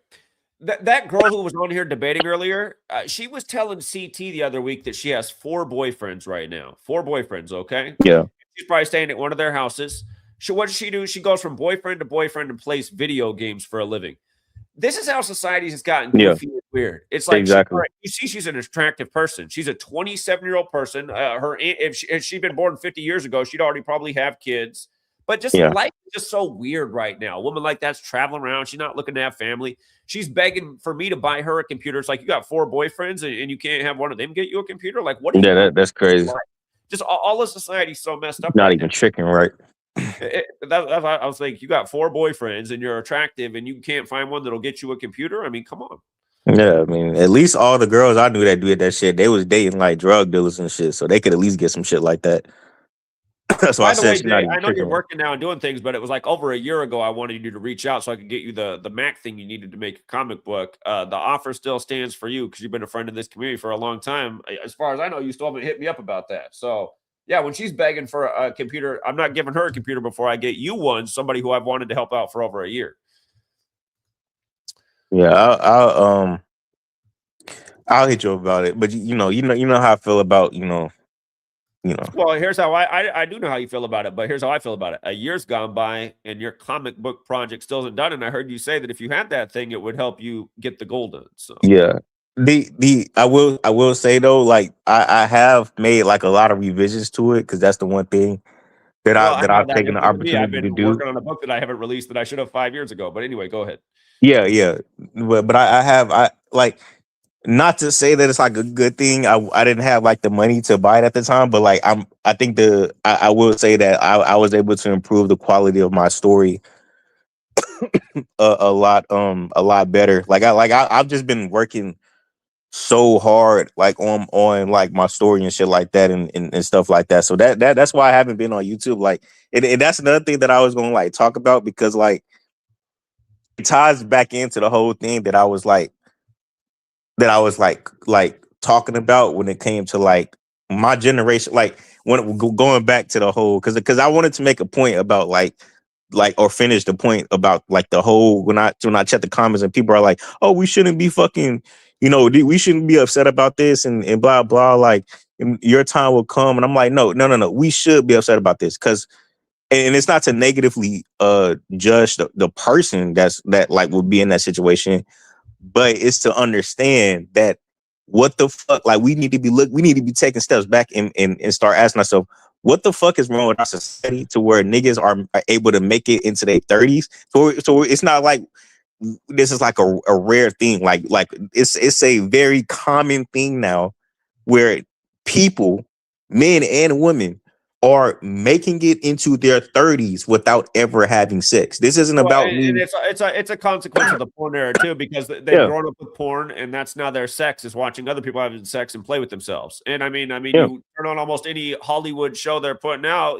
women are really into the vibrator tool. Hey, what do you need a man for? This vibrator is 10 times any man could ever be. So yeah, and that's what I was saying. Like our society, like when the whole COVID thing happened, that was another thing that our society did that pushed people to those things, pushed people to eat, to staying inside the house and watching Netflix and watching porn. Like our society puts, because people will say, "Oh, well, you shouldn't. You start watching porn." Like obviously you should, but then like there we need to acknowledge that our society, the way that it's structured, it creates it instigates opportunities for people to lean to those things and to be pushed to those things. Like, of course, somebody who's not a man, who's not, like I said, like it is. I do think that it is a bad thing. I think that it indicates something wrong with our society when we have an epidemic of people that are making it that old without having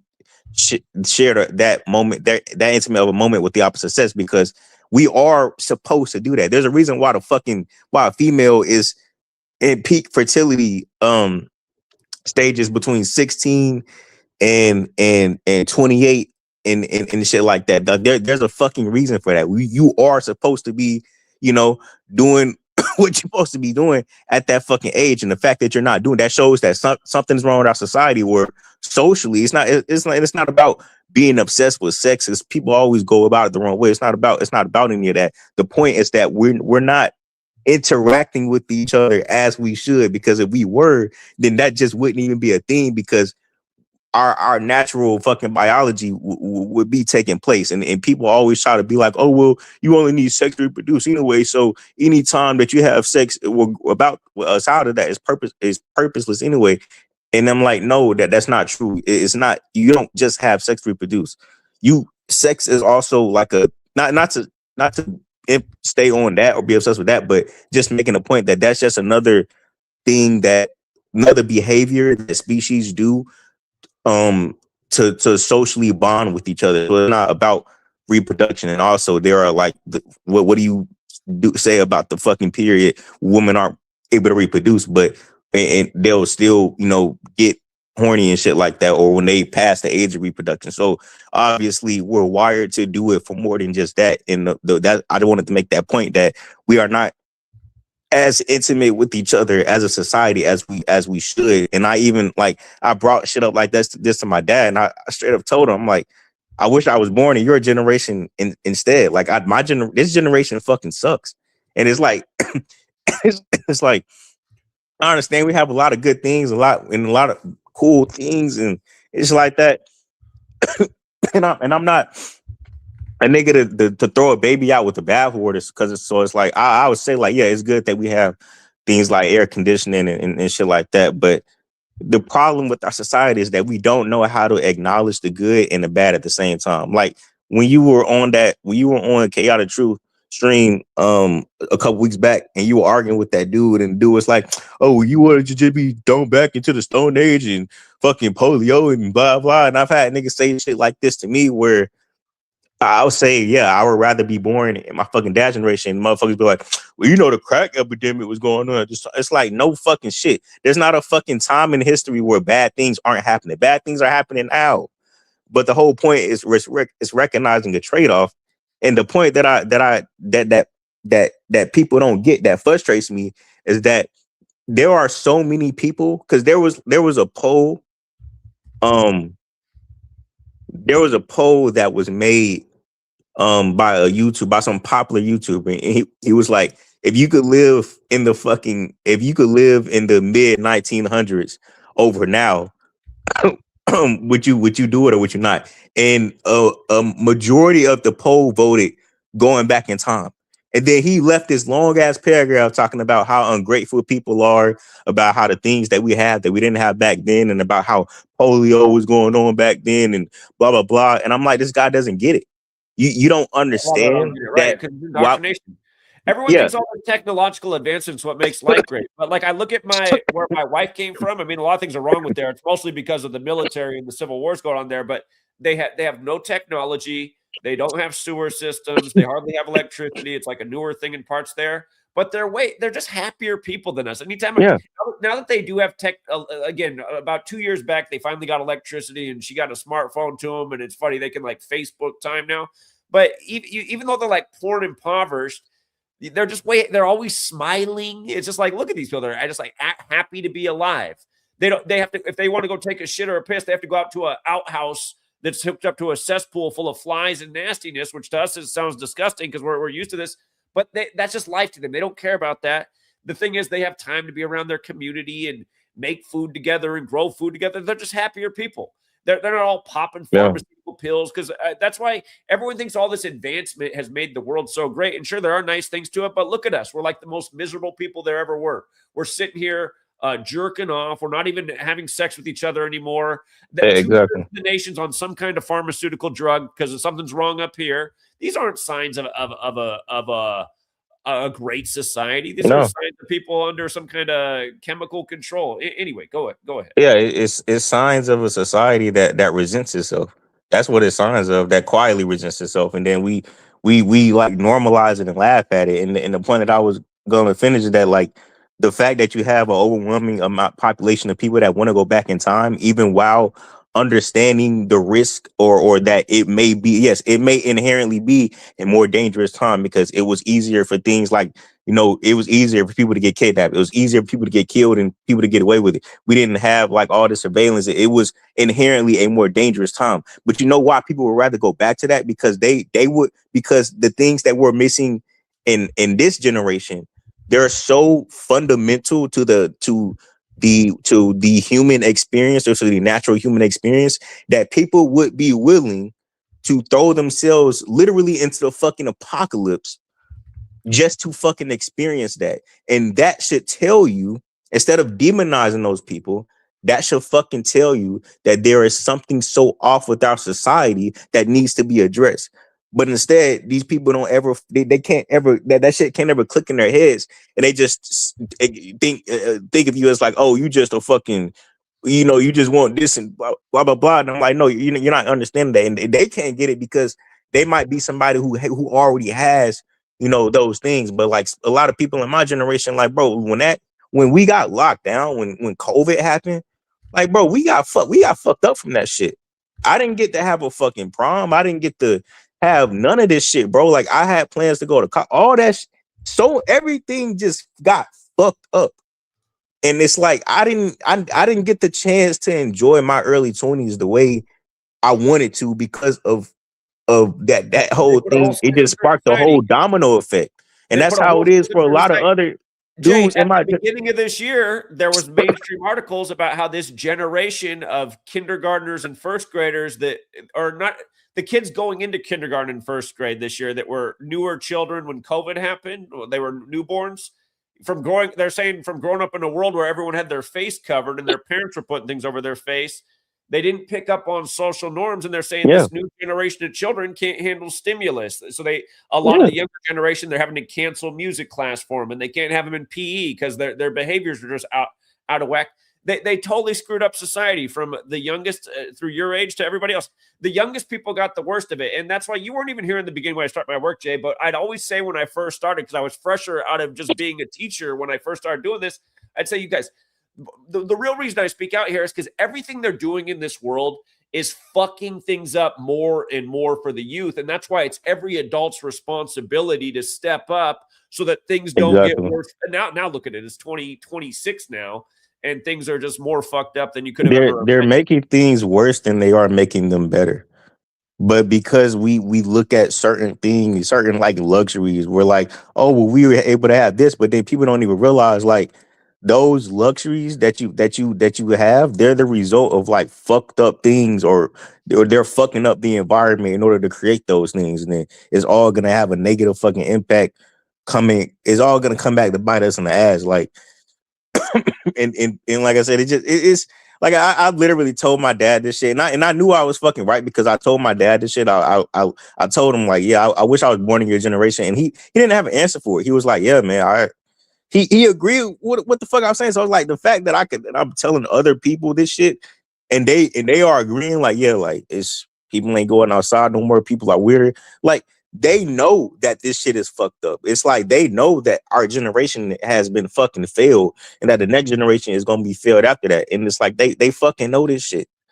And it's like realizing how it's not to stay stuck on the negative, but it's like I said, I realized that there are certain natural human experiences that you are supposed to have as a human. And so many people of our generation were robbed of that. And so that's why, like, when I see videos of people making videos of, you know, I'm 26 and I don't have any friends, or I'm 26 and I never had sex with anybody yet. And then I read the comments of people like coping, like it, because it's all fucking cope to me. Like, I'm sorry, if you're fucking 26 and you haven't fucked the opposite sex yet, and you're trying to frame it as a good thing, like, well, you know, it's good because I had time to fucking, but like, no, nigga, shut the fuck up. You're coping. You can focus on your fucking goals and still, you know, get your shit off, because you're not gonna get me to believe that you aren't fucking jacking off and watching porn, because you have to satisfy that itch. That is a survival mechanism. So it's like you're just creaming your shorts in your sleep all the time. yeah, exactly. Like you're like, that's not a good thing. Like I'm sick and tired of niggas acting like shit like that is okay. No, that is a troubling indicator of something wrong with our fucking society. like I'm sick and tired of seeing niggas cope about that shit. It's an indicator that we are not interacting with each other the way that we are supposed to be interacting with each other. It's not a fucking good thing. And that's why when I hear people like talk about the fucking apocalypse and shit like that, like sometimes, bro, like, even though I got my fucking comic and shit, like that's honestly the only fucking thing. Like, I'm be honest, like when you talked about wanting to kill that dude that stole money from you, I've had shit like that happen to me too. And I'm just like, I would, like, it's a couple niggas that I would just knock the fuck off if I didn't have no, like, but aside from this comic and maybe, you know, my my nephew and shit, because my sister just had a baby, I honestly, honest to God, like, I wouldn't have nothing to like live for. Like, I would have been like fucking crashed the fuck out. But it's like those are only two things, honest to God, that keep me from full blown fucking crashing out, because I've had a lot of close calls. Like, I don't even want to speak on, but like, I've had a lot of fucking close calls, and it's like it's niggas that done stole money from me, it's niggas that done scammed me, all type of shit. And I'm just like, sometimes I do be thinking like, man, fuck it. Like, and it's like when people say or talk about the apocalypse, I'm like, sometimes I do be saying like, fuck it. Like, I will, like, some days I be like secretly like hoping like and it sounds fucked up, but I be secretly like wishing that shit happens, so at least, like, you know, certain things like could be fucking like satisfied. And like, hopefully I don't sound crazy, but like the point that I'm trying to make is that the fact that I'm like, some days I'm waking up wishing that sometimes it was like The Walking Dead, or secretly wishing that like I said, that shows, because I shouldn't be thinking like that, right? But I should be able to appreciate the you know, us being us not having to live in times like that. But the fact that I'm thinking about that shows that there are things that are fundamental. There are things about our natural human experience that we are supposed to have that we are fundamentally missing to such a fucking degree that is causing me to fucking think like that. And that's what I want people to like understand. Well, a lot of people are having those underlying thoughts because there's a lot of injustice in this world, and we're not allowed to do anything about it. We're supposed to let this corrupt authority system to take care of it, and they don't take care of it.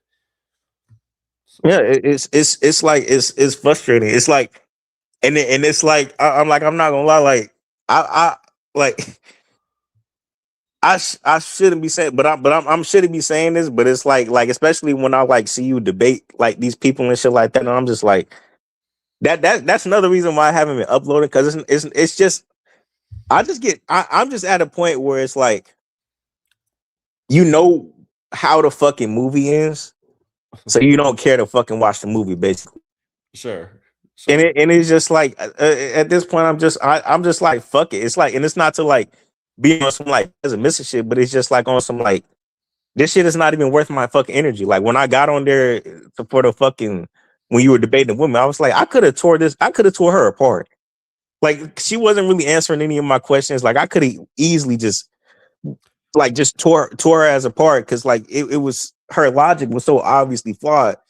But in my head, I'm just like, this shit is not even worth my fucking time. Like it's not even worth my fucking time. Like, I might as well just go back to fucking writing. And it's like, honestly, like, it's like things are so fucked up. It's like I wouldn't even blame anybody if they fucking sold the fuck out. Like sometimes now I catch myself thinking, I'm like, if I had to fucking sell out to get my comic out there, I'm just like, fuck it. Like I might fucking do that shit because it's like, what the fuck are these niggas do? Even like, what the fuck is niggas even doing? Like, obviously, like I wouldn't be doing a whole bunch of fuck shit. But if motherfuckers were like, yeah, but you gotta fucking, sometimes I have those thoughts because I'm just like, I wouldn't blame you if you just said fuck this shit and just because it's like a lot of people really just don't deserve the fucking help that you are trying to give them. Like they just don't deserve the shit. And they dragging you the fuck down, and eventually you just say fuck it, and it's just like that. It's just that's the reason why I just really like I don't see myself uploading on YouTube again in regards to shit like this because it's like I feel like I've already made all the videos I need to make to get my point across, and I have I don't like repeating myself. Like I don't like making the same video over and over again. But also like because of my comic and shit that I'm working on. But like I said, also because it's just like I'm just mentally I'm drained. Like it's like even that fucking 23, I'm fucking drained. Like I don't see how I'm a realistic person. Like I don't see how shit is gonna get better. So I'm just like I just don't have the fucking energy to keep like talking to niggas about this shit. Like I just don't have the energy anymore. Like even though I know like here, Jay, let me tell you something. Here's a thought. Do you think there's been worse times in the world than there is right now? I guess it would depend on the metric by which we are judging, There's good and bad. People who've lived in worse times in the world than we are living right now. Wouldn't you agree? Yeah. And since those worst times, things have gotten better for those places one way or another. Oh, yeah, probably. It doesn't mean that things are going to get better. Things could continue to get worse at the rate things are going. But I always just find these little ways to maintain some positivity, because if you don't, you end up giving up on everything that matters to you. So that's just how my mind works. Yeah, I'm still like trying to become no matter how bad it is for you, somebody always has it worse than you do. Yeah, that's true too. Yeah, so yeah, that's why I said like and that's a flaw of mine is that I'm still trying to work on like becoming like a more a person who thinks bigger like that. But it's just for me, it's just at the same time, it's like I don't understand. Like for me, it's like I've always been that person where it's like there are some things that are just so bad that I can't ignore them enough to enjoy the good. I've always been that fucking person, and it's just like I feel like there are just some things that are just that we just let get out of control, and it's like it's so bad that we can't enjoy the good. And it's like I've had people tell me like, yeah, it's people, that's sick in the hospital right now. So you should be, thankful and stuff like that. And it's like, obviously, like what they're saying is true. But my whole point is the whole reason I'm mad is because I know I could be one of those people. And I haven't been getting, I haven't had the opportunity to do what I want in life or have the experience I want in life before I may end up being one of those people. Like that's exactly why I be getting so upset, because I know I could be one of those people. And it's like, what the fuck am I doing with my life right now? What the fuck are a lot of people doing with their life right now? They're wasting it. I feel like I wasted my fucking early 20s. I wasted, for one reason or another, that the way things worked out is like, I feel like a lot of my early 20s just went like 99% of that shit just went to fucking waste. And it's like, I do be regretting a lot of shit because of that. And a lot of that. Well, that's why I say you can't dwell on the past. You can only learn from your mistakes and improve. And again, I mean, the reality is, yeah, that you have the majority of your life ahead of you. I mean, you're 20 years younger than me, and I'd say you're way ahead of the curve from where I was when I was your age. So you can always look at it in a more positive light. Again, it's good to be 23. Yeah, yeah, definitely. Definitely. Like I said, I just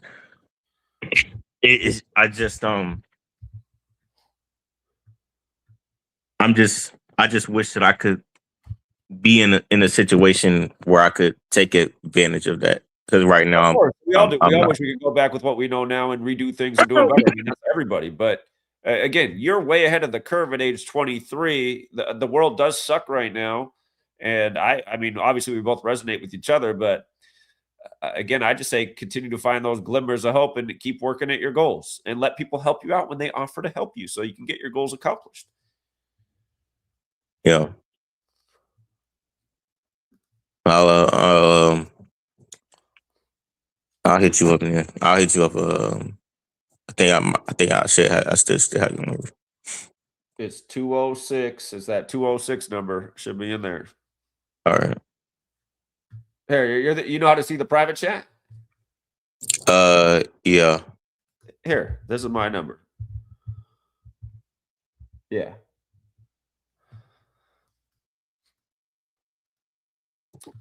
Plus, my trolls always dox my number too. If you just want to look for it online anyway, they always put it out there. But yeah, you should have my number. Yeah. Yeah. Hope. Yeah. Hopefully, goddamn, I don't have to fucking work a job too much longer, and I don't have to worry about health issues. Because that's the real reason why it's like the job shit. It's not even from like I don't want to work. Like I've gotten fired from a lot of jobs. Like not fired, but I've only really gotten fired from one job. But even when I got laid off, I was always the first choice because they were like, oh, well, you had these periods of absences because, I had to be out because I had health issues. Like I have a vertigo problem and shit like that. So that's what's flaring up real bad right now. So it's like, that's another thing where it's like, I really want to get out of like working, like having to rely on a job. Like if I can, make things happen and shit like that, it's like, just overall just the freedom to not even have to fucking worry about that shit. Well, Jay, get some rest, stay healthy, stay on the grind. You will persevere. All right. Yeah. All right, Jay. All right. Take care, man. I'd say have a good night, but it's already getting into the morning time. He's on the East Coast. I should get some sleep too, because I didn't really sleep last night. And I'm already, I'm getting better, but I don't want to slip back in and make this flu shit I have even worse. There, if anybody else wants to come on here one more time, I'll drop the link again. If not, I'm going to wrap this thing up and try and go get at least a couple hours of sleep. So the link is dropped. Last chance to be a participant in the Happy New Catholic Year stream as we celebrate the arbitrary date of January 1st, 2026, in the middle of the dead season when nothing is anew. It's amazing how nobody questions any of this stuff that we're meant to just swallow hook, line, and sinker. And then you meet those people that are like, it's so depressing looking at the world this way. I just feel so much more comfortable just staying in the lanes of my indoctrination where I'm a good, happy little slave.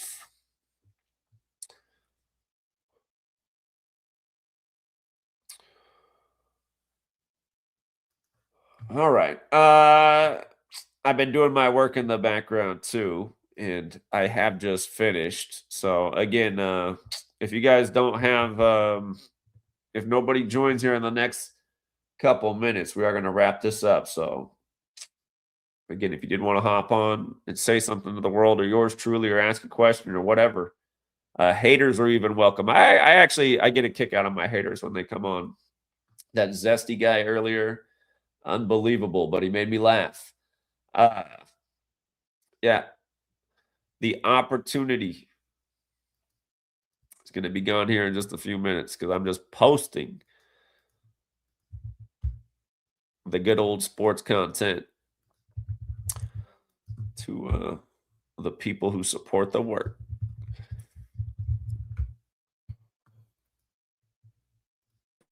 What's up, N201? What's up, Zach? Happy New Year. It seems like everyone's sick right now. Even I have a little bit of a head cold. And I watched one of GematriaEffectNews videos the other day, and he seemed to have a head cold. I don't know anyone that doesn't have a cold right now, no matter where in the country they are. But it's funny, my birthday was yesterday. I just turned 34. Well, happy birthday. Yeah. Thanks. It's when the year starts new, my age also starts new. But I was watching your stream yesterday with that Moon Cakes or whatever her name was. And she pretty much wants like the government or to come out on the world news to be like, we're using this code to like deceive everyone. And if like the news doesn't do that, then like it doesn't exist. Like the code doesn't exist. It's just the sad part and about the other thing is, you know, it's probably been almost 10 years since I even made the Richard Hawking point about how people will believe a retard in a chair babbling nonsense and supposedly writing 5,000 books about black holes. But then they'll think this logical thing that I'm showing day in and day out is bullshit. And literally, she did that in the stream. I was like, oh my God, this is my joke from 10 years ago. We asked her the stuff she believes in. One of the first things she brings up is Richard Hawking. It's like, what in the God? The sad part was that like she represents like 95% of people like that you just run into on a daily basis. Like most people would think she makes like decent points. Like that's the sorry, I'm part. getting his name. Sorry, guys, it's the middle of the night. Stephen Hawking is who I'm talking about. Stephen Hawking. My bad. She had to go to Stephen Hawking, one of the biggest mockeries of all time. Have you ever heard Stephen Hawking talk? Yeah, he sounds like a fucking robot. Oh, he just like babbles weird sounds. And I mean, there's literally clips on TV of him like babbling weird sounds to somebody. And the guy's like, oh my God, wow, another revelation on black holes. It's like, who in the fuck is watching this and believing this shit right now? So, yeah. Whoa, black holes are connected to wormholes. It's like, what in the fuck? Who is believing this right now? Yeah, and meanwhile, you're making like undeniable videos every day. Like, yeah. Stephen Hawking he sounds like the robot from Star Wars, and like you said, like people are like, oh, he's such a fucking genius, and you're making like these undeniable videos using like a code as simple as ABC 1 2 3, and people are like, yeah, I'm not too sure. Like, I don't hear NASA like talking about it, but of course 666 is coded into NASA. I mean, it's pathetic. And then by the way, guys, Stephen Hawking has no control over his limbs, and he supposedly wrote, 5,000 books that are this thick. He's got this many books like this, a million of them. And supposedly because he had that machine hooked up to him that could interpret the sounds he was making. I mean, who is believing this shit? Almost everybody, because they don't question anything if it's on television. It's just unbelievable how dumb people are. Yep. And I just can't believe anybody would think that in the most simple cipher, if you write out JFK assassination, it equals 187. And the nation was 187 years old. It's like, who's thinking that's a coincidence? Well, and it's not just that either, right? It's also that the Sumerian cipher, which is connected to it. Again, Jimmy Kimmel's made fun of the Sumerian cipher from inside his Masonic temple, but again, it's just the times 6, and 187 times 6 is 1122. So while the country was 187 years old on 1122, the JFK assassination happens. And I'm pretty sure it's another hoax in history, just perfectly planned by the numbers to be part of the narrative. Oh, he was the last president who tried to fight the central bankers and keep us out of war. And look what happened to him. So y'all better just go along with the cabal. And meanwhile, all these Kennedys are members of the government, and they never really bring up anything about anything or question anything. And you saw what they just did to the latest Kennedy, the Kennedy curse. But yeah, anyway. Yeah, and Walter Cronkite saying some 38 minutes ago, and then his granddaughter dying 38 days after the anniversary. I mean, who's thinking this is a coincidence? Yeah. Every day you're showing proof of what's going on. It's just... But it's less believable to the when she brought up the Stephen Hawking thing. I just thought I couldn't believe it because this was my joke from a decade ago. I mean, I have a video literally from 10 years ago talking about how people will believe that shit, but then mock what I'm doing and act like it's crazy. Yeah, it's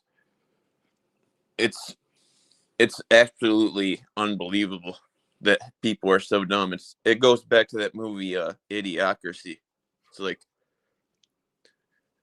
that movie is actually pretty funny. When you recommended it, I watched it not long after that, and because I had never seen it. It's pretty accurate. Joey, I need to wrap this up in 10 minutes. There's one more person in the back. I'm going to let them on. Yeah, but appreciate you calling in this morning. Yeah, thanks for taking my call, Zach, and Happy New Year. And all right, peace. All right, take care. Hey, buddy, you got some time off from work, huh? Hello. How you doing, D26? Pretty much relaxing because this is the only holidays that I got ever since I got my first job in August. So from August to December, I never took a day off. And well, good for you. Since there was something called a sprint week where they extended the hours officially for all departments, they gave us more holidays since Christmas. So from Christmas up till the coming Sunday, I have a holiday of 10. I have like a small vacation for 10 days. Monday onwards, back to work. But yeah, I've tried a lot of times that I would probably join on a call or something. But one, I don't have any of the information that is going on in the latest on the news. As in nothing related to Gematria, because I barely get time. Mainly because of the traveling stuff. My office is about 90 minutes to 2 hours of traveling one way. So about 3.5 to 4 hours goes in just in traveling. About 10 to 11 hours in office. So I get about pretty much 5 to 6 hours of sleep on a regular basis, except for weekends. But life is going so far, I would say. It's more structured, I would say, much more than it was during college. But at the same time, now I do feel the part of that metaphor that we are all just it's a rat race in corporate job. Yes, even though it is not, it is more of a creative job. It's like I'm working with AI. That is the core of my job. As in, a more vague term would be an AI artist. So it is creative, but at the same time, it's feeling much more like corporate every week as it passes.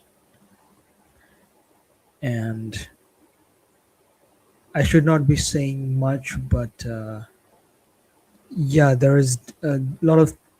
I should not. I would restrain myself from saying anything that would put me in trouble later, because again, anything can be found on the internet.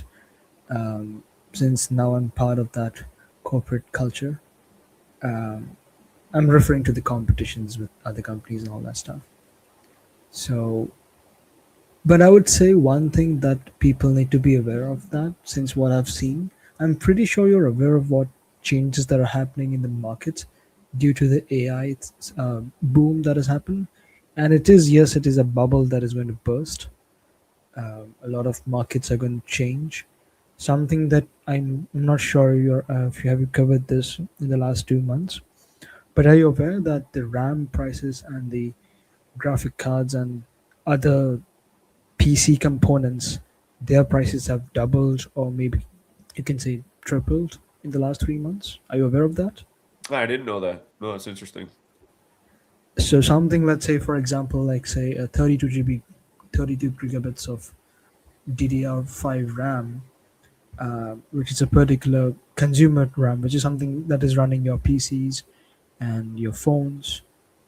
Those kind of RAMs, which is like the consumer market, if they were, let's say before Diwali, I would say before, let's say 21st of October.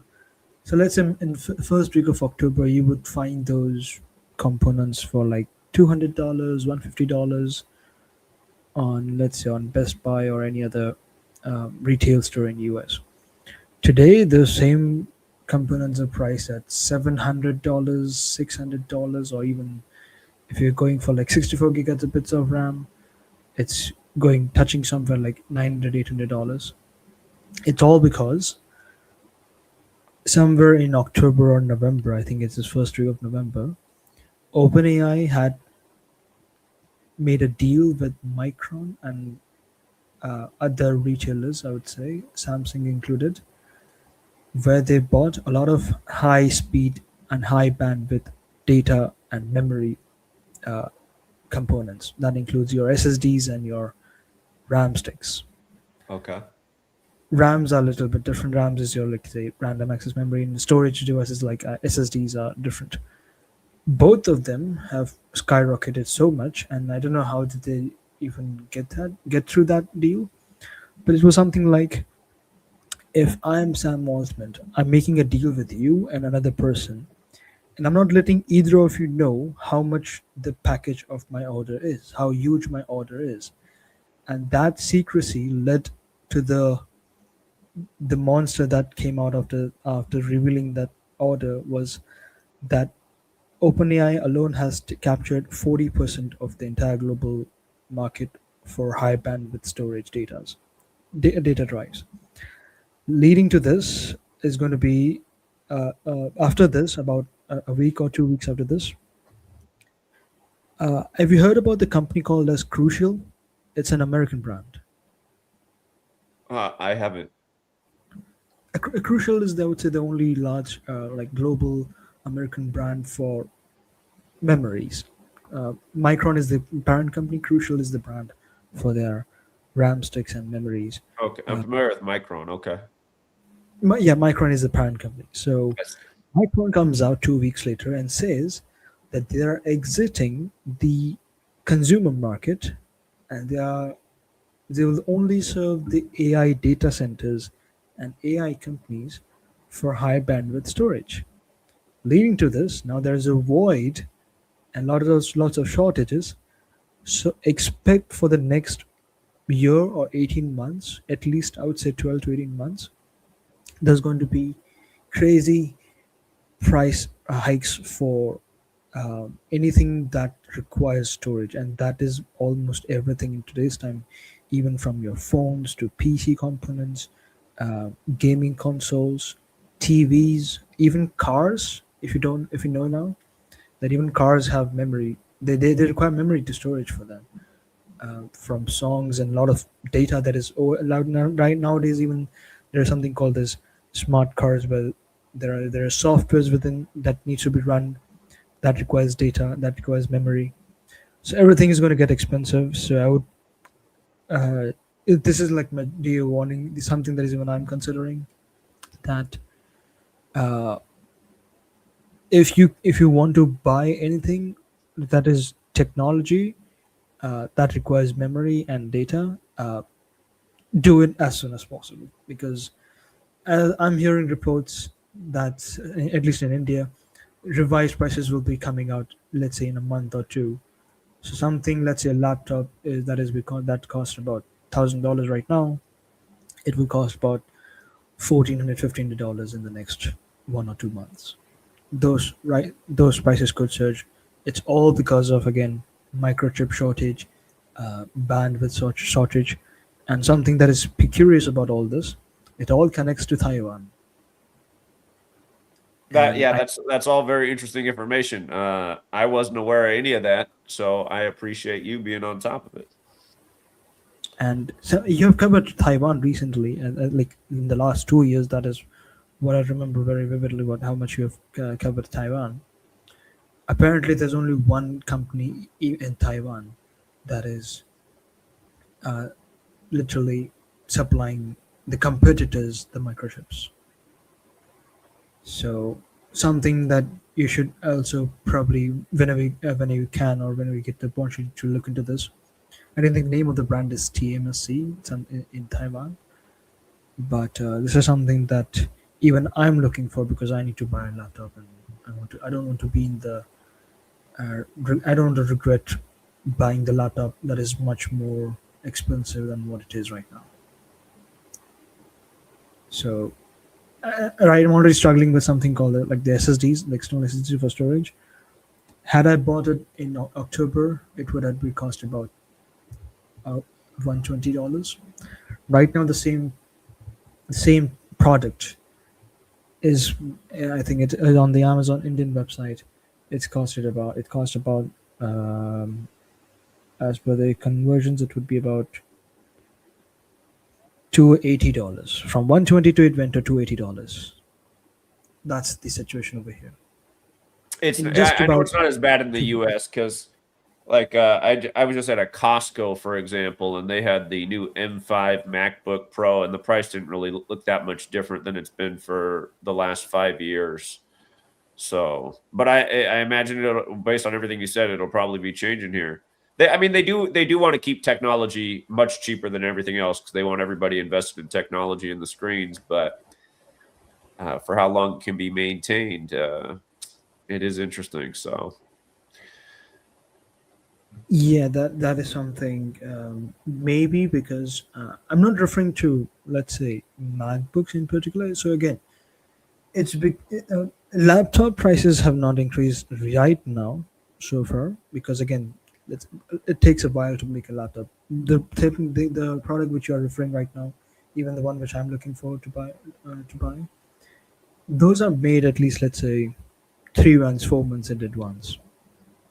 But the batch that will be created right now, okay, that's the one we need to look out for. I So see. something a fair warning to everyone. And So good we to got be back over about here. 3-4 months before you see a spike. I would say even earlier. I would say up to 3-4 months at the latest. I would say we could see Okay. any crazy prices even before that. On the separate note, India on a different, or I would say topic. Would say is that the currency of my country is falling much faster, and this is something that you will be seeing a lot of countries will have. I've seen noticed this in the last 2 years. That a lot of countries are losing their value, and again, I'm not, and I don't wish anything bad to happen. But again, this is it's like foreshadowing of something bad to happen globally. You see, from the Russian ruble to Indian rupees. I think something recently there is a huge uprising or like some kind of protest that is happening in Iran. Are you aware of that? Have you covered that part? What is going on? A huge protests are happening in Tehran, Iran. I am aware of that. Yeah. So apparently, even their currency is dropping very fast. It did in Nepal 6 months ago, 4 months ago. So again, something that is concerning. And so yeah, this is something that is. It kind of gives us. It's a slow creep. While now, since I'm more aware of savings and all that, since I'm now having a full-time job, so being aware of these things more. Well, I appreciate all the information and the heads up. All in all, are you doing all right? There are other challenges in life happening, so as I said, as long as I'm with my grandpa, I can deal with it. So We'll talk about that later, some other day. You let me know. I think this weekend is the only weekend that I'll have time. Next week onwards, I will be again back to the grind. So let me know if we can talk on the weekends. Uh, you can always try. My wife and my child are coming down with some sickness right now, so I'll probably be busy taking care of them all weekend. But Oh, that's no, that's sorry to hear that. yeah, they got it from Um, me. I'm on the mend. I'm getting better, but now they caught what I had. So, oh, is it the common cold? well, I'm pretty sure I've had flu. So, yeah. Oh, this is something that is for me. It is kind of on the um, people question me that why I do not get ill at work because I never took a day off, and it's something I would say is for anyone else even out there is uh, I think drinking water and something like that. Again, this is not related to again, your situation right now, but something that I've noticed is that when we eat, drink, and sleep properly, when you have like a very structured routine, your health starts kind of getting back on track. This is something that I've again noticed in the last 2 months. My first 2 months at work were very terrible. Had a very bad um, work-life balance, I would say. Now in the last 1 month, I've pushed working like yeah, I even worked in office for like 11 hours, 12 hours, but I've had a peaceful sleep. I wake up on time on my own before the alarm chimes in. So something that I would um, also request now you, because you were the ones who was to tell me earlier, like let's say a year ago, that I should get enough sleep. I would also send you the same advice back that you should get some good sleep. Yeah, it's been a hard thing to do with the little one, but especially Yeah, today, I I understand. really slept. So that's what. Once you're done, I am gonna go try and get at least a couple hours of rest. All right. It was good to be back, and we'll try to have a chat before Monday. We'll All try that. right, all right, D26. Good to hear from you. Yeah, Take care, friend. yeah. You too. Have a good one. Have a good rest, and hope your wife and child gets they are We'll back all in get normal. Cool. better. We'll all get better. I appreciate it. Yeah, yeah. Good All right. wishes to all of you. Yeah. Bye All bye. right. Thank you. Yeah, if you guys got here late, I ended up in the middle of the night because my daughter was sick and we were cleaning up a big mess. And when she went back to bed, I was just all stimulated from cleaning up the mess and feeling bad about getting my daughter sick. And I just thought, you know what? I see all these New Year's headlines. Let's get a jump on the year early. See if we can wake up a few more people. It's been a pretty eventful stream. We've had some good callers. Sounds like illness is all over the place. So yeah, if you haven't gotten sick, good for you. Stay healthy. Take that vitamin C, vitamin D. Watch out. This whole thing about germs don't exist. I'd put all that conspiracy. That is conspiracy theory crap. Germs definitely exist. Virology is a real thing. If you were born under a rock or you just were born the other day, yeah, illness, it does transfer amongst people. I really like I said at the beginning of the stream. I hated that 6 years ago when that went viral. Like, oh no, this is impossible because there's no such thing as germs. It's like, what are people talking about? You've never here's what I feel bad about right now. It's never happened in all the time that Sweet Lady and I've been together where I got her sick. She's always gotten me sick, but not this time. This time I got her and my daughter sick, and I feel horrible about it. But yeah, my daughter's never been sick before, and right now she has exactly what I have. So it's just I don't know how some people subscribe to the crap that gets put out there. It's like all the dumb conspiracy stuff goes viral.